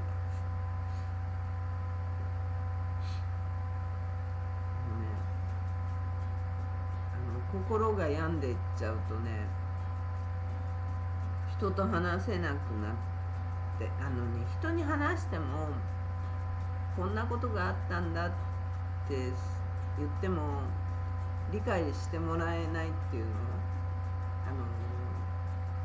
楽しい話ってそうなんだってなるじゃない。だけど楽しくない話ってそうなんだってなっても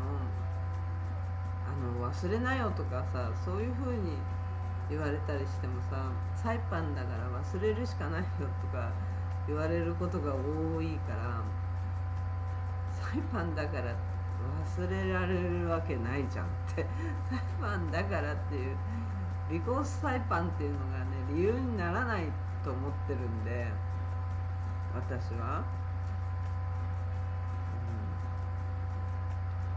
もう一回人には自分の気持ちはわからない。そうなんだよね。だからこうやって消されていくんだなと思うんだけど、消されたくもないからまだここにいるっていうわけでもないんだよね。もう動きようがなくなっちゃったからここにいるだけなんだけどね。お金があって余裕があるんならねどっか行ってるんだけどね。そうなった時に初めてわかる。そう、皆さんね、ほんとその通りですよね。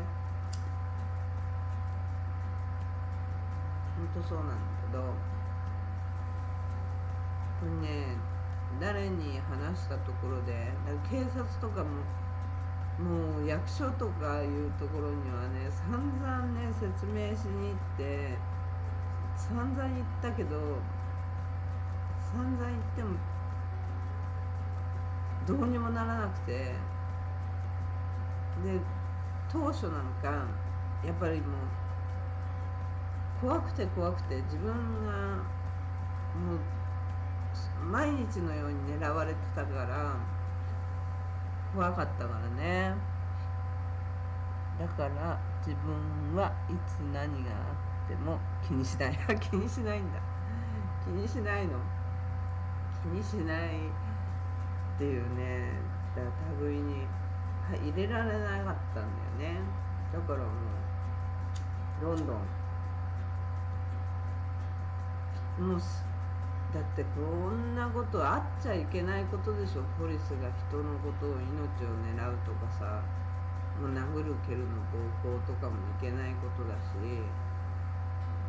それを茶物だからって理由で止められちゃったからね。その時にあなた日本人でしょって言って、そういうのがねもう全然納得が自分の中でいかなくて、気にしたら疲れるよ。ほんと疲れるっていうか、本当にどうしていいか分かんなくなっていくよね。もうトラウマと PTSD で本当にね生きてて死んでるようなものだったから、それでも自分の中で絶対あいつらに負けないって思ってたから、だからまだ生きてるんだろうけど、でほらこんな嫌がらせとかなんとかされてるから余計にねこう絶対負けないっていう気持ちの方が強くなっちゃったりするんだけど、また魚映って魚じゃないなんだっけ、これが映ってんのかな。違うな、このビデオじゃないんだ。これだ。あ、違うんだ。これ何が映ってん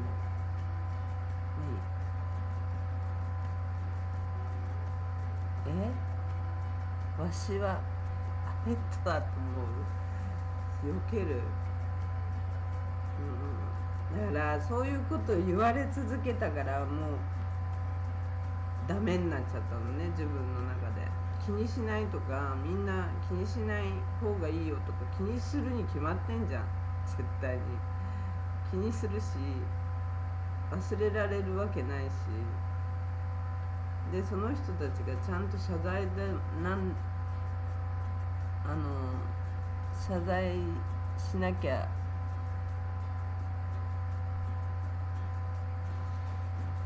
何仲間だね。アルファベット4文字。何アルファベット4文字。じゃあ気にしよう。みんな100人中100人近く本当サイパンにいる人たちは忘れた方がいいよとか、そんなことばっかり言われ続けて、じゃあ自分がなったらどうするのって思うんだよね。だけど忘れた方がいいよってなってないもんって言われちゃうから、そういうので苦しみ続けたよね。でもね、この間はね、初めてに近いぐらいに会った人は、普通日本の人はもうみんな意外となんつうんだろう、なんて言ったらいいの、忘れちゃダメよ、気にしないだけ。気にしないっていうか、向こうがちゃんとした対応を取ってくれるならもちろんそれで納得していくわけじゃない。心が納得しないわけよ。だからちゃんとなるまでは納得できないと思ってる。もうで納得できない、こんな理不尽なことばっかり、強盗があったってうちのことに対しては起訴されないとかさ、証拠を取っていかないポリスの方がいけないと思うね、私は。証拠があるのに取っていかないわけだから、そういうことをだからサイパンだからっていうんで許されて今まで来たわけじゃない。それをずっとこの先このまんまなのかって、昭和初期じゃんかっていう状態の村社会。ほんとね、なんかね、情けなくなってくるのね。高校の島で本当に頑張ってやってきたのに、頑張ってやってきて、投資家がみんな投資したりしてなんかやってきたりしたのを、そういう汚い泥棒や強盗とか、そういう汚いポリスとかね、一部の汚いポリスとかにやられちゃって、そういうものがね守られないっていう島じゃね、絶対いけないと思うんだよね。納得いかないの。いや、動く余裕があってすごいいっぱいお金持ちならさっさと逃げ出してるかもしんない。もしかしたら非域社会だから。そうね、梅さんね。逃げ出すだけのものがあれば逃げ出してるかもしれないけど、動くに動けないからもう戦うしかないんだよね。ちゃんと本当のところを突き詰めていくしかないんだけど、じゃないとまたあの頃、また2年前やっと立ち上がろうとした時の気持ちにまた戻っちゃうから、やっとこういう気持ちにまたも慣れて出ていけるようになったから、猫が来たせいがあるんだけどね。それまではだってもうどうしていいのかが分かんなくなっちゃってて、もう自分の中だけで本当にどうしていいか分かんなくなってた。な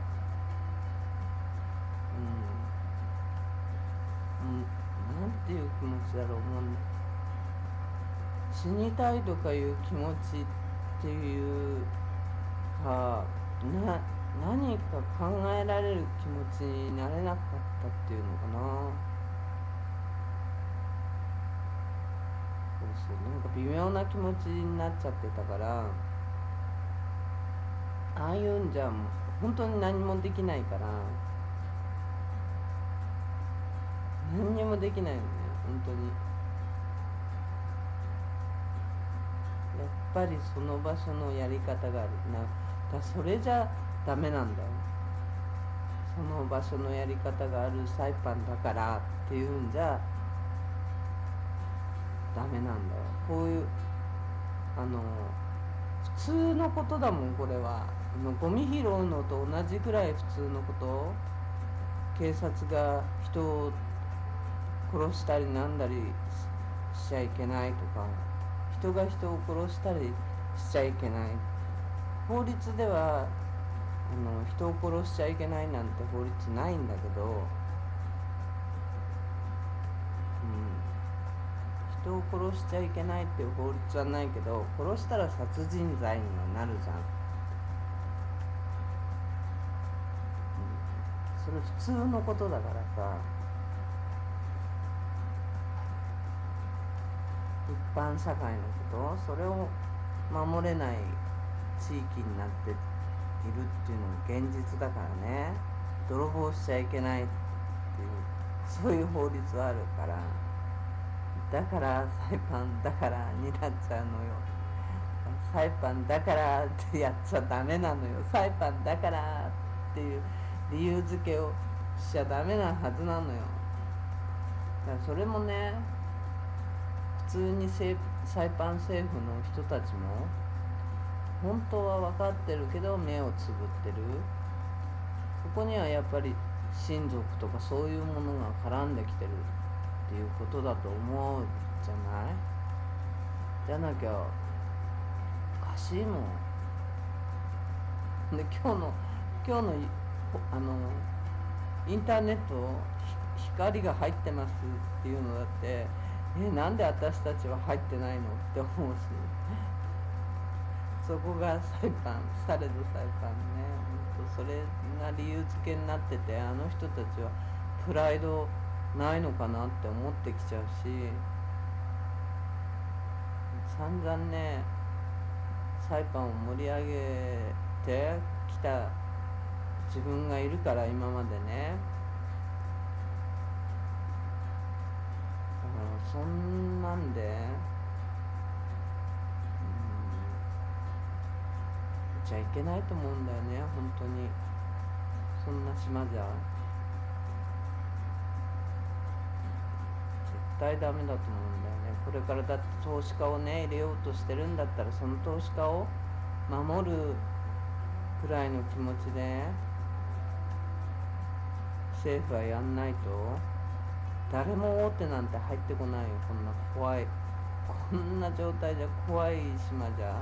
小さい企業はねやってみようと思って入ってこれるかもしれないけど、大手が入ってこなきゃ小さい企業も育たないからさ。こんな島って悲しすぎる。そんなサイパンが好きなんですおじさんね。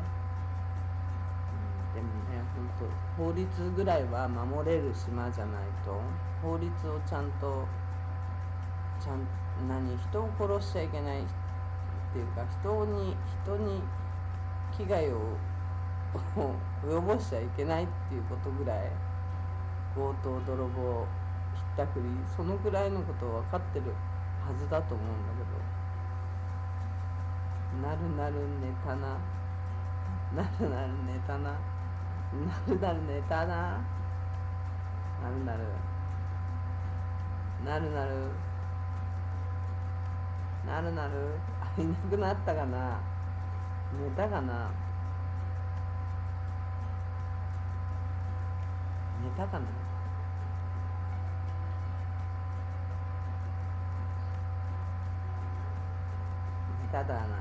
寝ただなっておかしいな。トイレ殺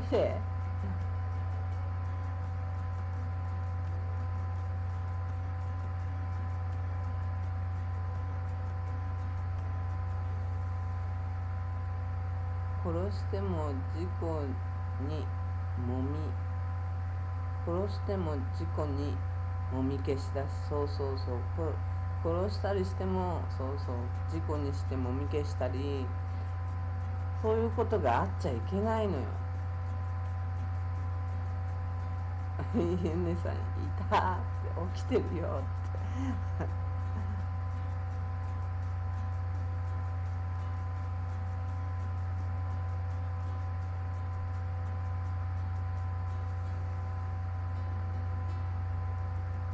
起きてるよって悲しくなったし、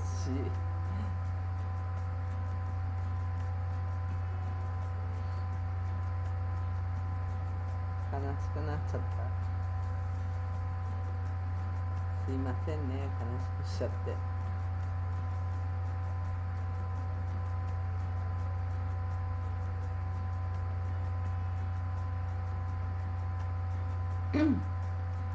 ね、でもそういうのがあっちゃダメだと思うのよ。投資家ね、大手が入ってきたらやっぱそういう企業、大きい企業が入ってきたらその人たちの従業員も守っていかなきゃいけないし、それを守っていくのはやっぱ政府だと思うから、それができないと大手が入ってこなきゃ小さい企業も絶対同情するなら金をくれだよね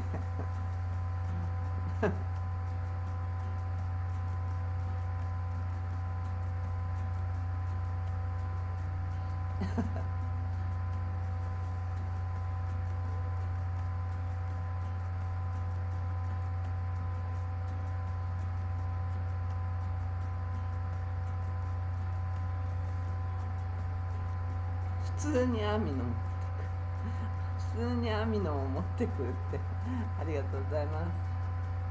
ハートくれあうねさんハートしてるのありがとうございます。ありがとうございます。ねえ本当に、ねえそういう自分たちに都合の悪い人を消していくっていうのも違うやり方だと思うしね。本当にね恐ろしい状態ですよ。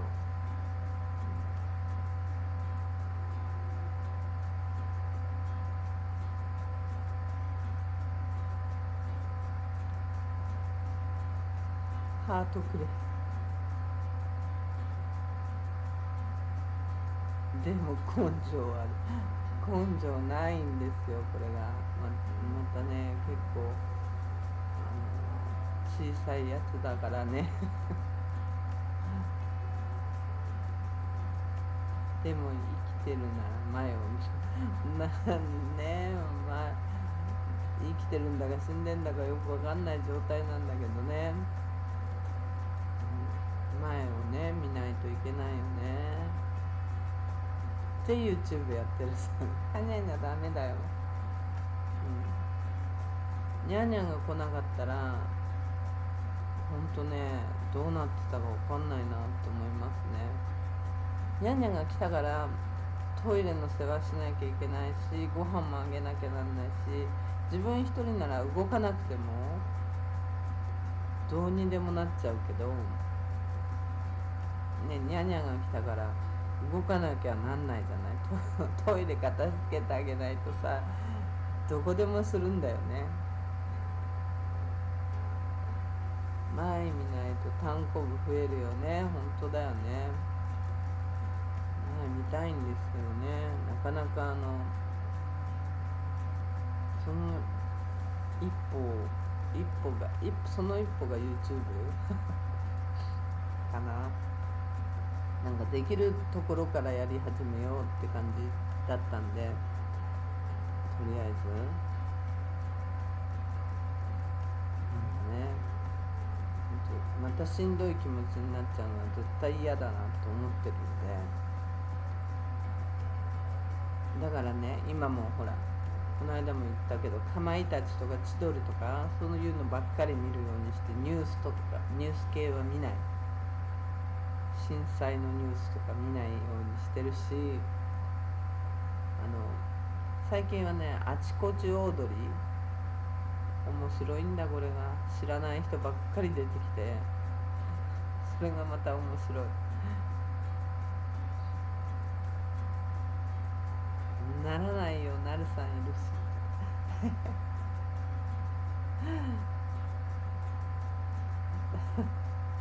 なるさん、なるさん、ここに、ここに、むねさんもいるし。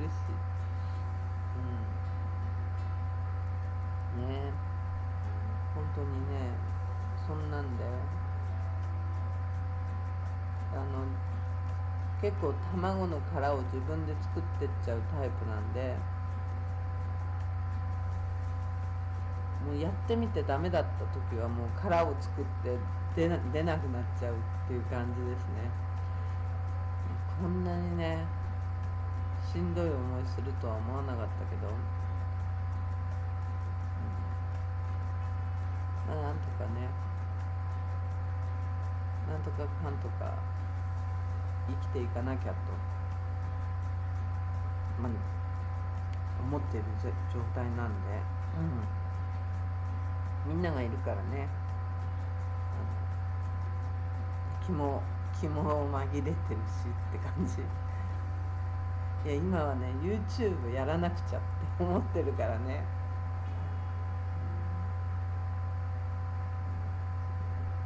なんか喋ること考えなきゃなとか思いながら、ね、考えてもまとまらないんだけどね、いつも。卵の殻なら簡単に割れるなってお姉さんそうだね、卵の殻なら簡単に割れるはずなのにね。結構ね恐竜張りの卵の殻をね作っちゃうんですよ。でもね本当にね英語っていうものが大嫌いになって、もう何回も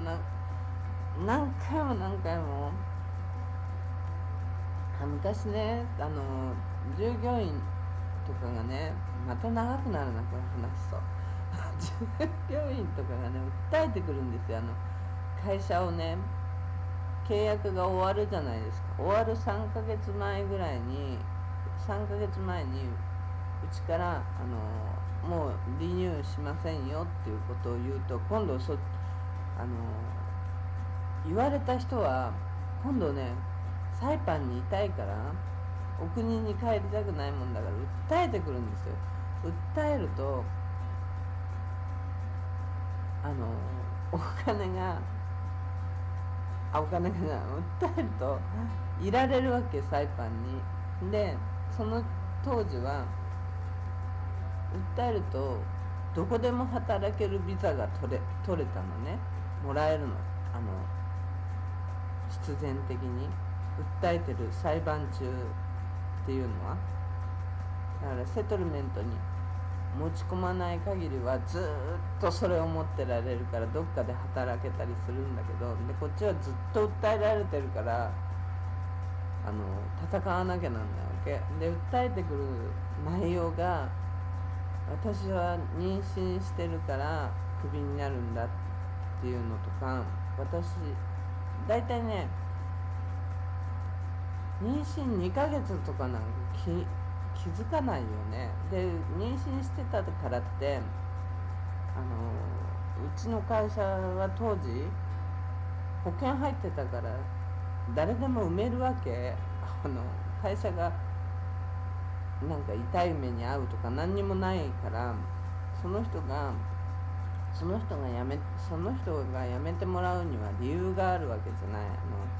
売り上げを上げられないとか仕事ができないとか、そういう理由があっての辞めてもらうっていうことになるんだけど、痛いからって言ってね訴えてくるのよ。その当時ね訴えるのがタダだったので、レーバー側も労働局側も訴えが多すぎて、いろんな会社がそういう状況に陥るから訴えるわけね、従業員が。そうするともうこれタダだから混乱に増えちゃったんだって言ってお金を取ろうって言って20ドルにしたわけ。それ1件につき20ドルっていう申請料にしたんだけど、20ドルなんかみんな払うからなんてことないね。変わらずそういう状態になった人は必ず訴えるっていう状況になっちゃって、んで、痛い人はね必ず訴えてくるね。で$2000とか渡すとセトルメントにで$2000とかも渡すとやめたりしてそのまま帰ったりしてたね、その当時は。もうね絶対に許さないと思って6年ぐらいやったことがあったけどね、$2000も渡さないとか思って 6年ぐらい不条理なこと言われて、その人も私は妊娠したからクビになっ違う、あの人は、妊娠しているのになんだっけ、ウィンデックスを使わされた。ウィンデックスって窓拭きの洗剤を使わされたとかね、その人はいろんなこと言ってたな。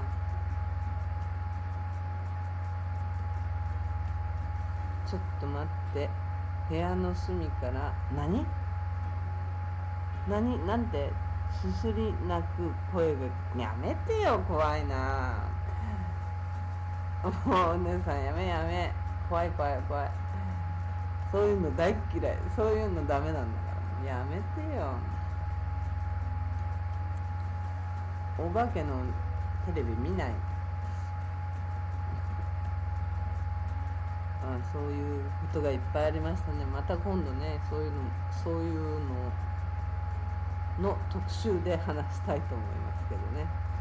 そういう時にはどうするかとかね。今日本だと意外と労働問題で訴えられてとか多いみたいで、なんかねいろんな記事見ましたね。そんな感じでもう2時過ぎたね、ここまでお付き合いいただいてありがとうございました。で、うねさんもなるさん、小太郎さん、なばるさん、皆さんありがとうございました。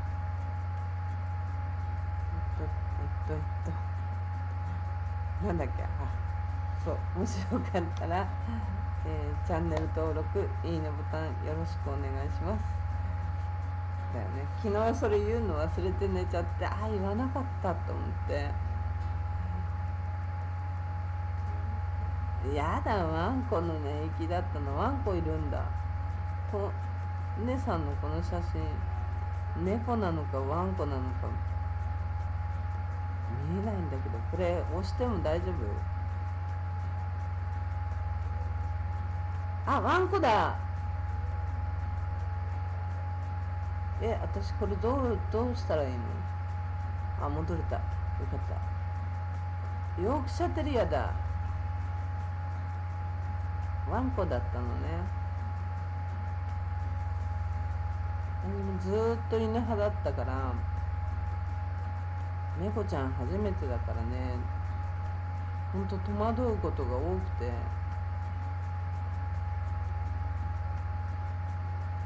写真ワンコよってね、ヨークシャテリアかわいいね。ワンコちゃんな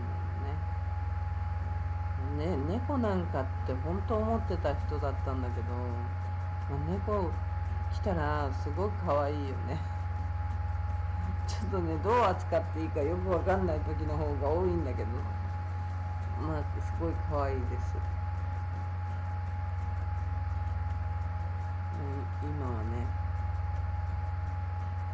猫も犬も両方大好きですね。そんな感じでもしよかったら、また戻っちゃうじゃん。チャンネル登録といいねボタンよろしくお願いします。で、また明日こそ動画出そう。動画がたまりすぎましたね。ちょっとね、違うことばっかり話したりして、ね、もうそういう感じです。いや本当にありがとうございます。皆さんありがとう。なるさんありがとう。で、なるさんは、気をつけて来てください。出発だよね。明日だか今日だかこれからだか出発だよね。出発だよね、確かね。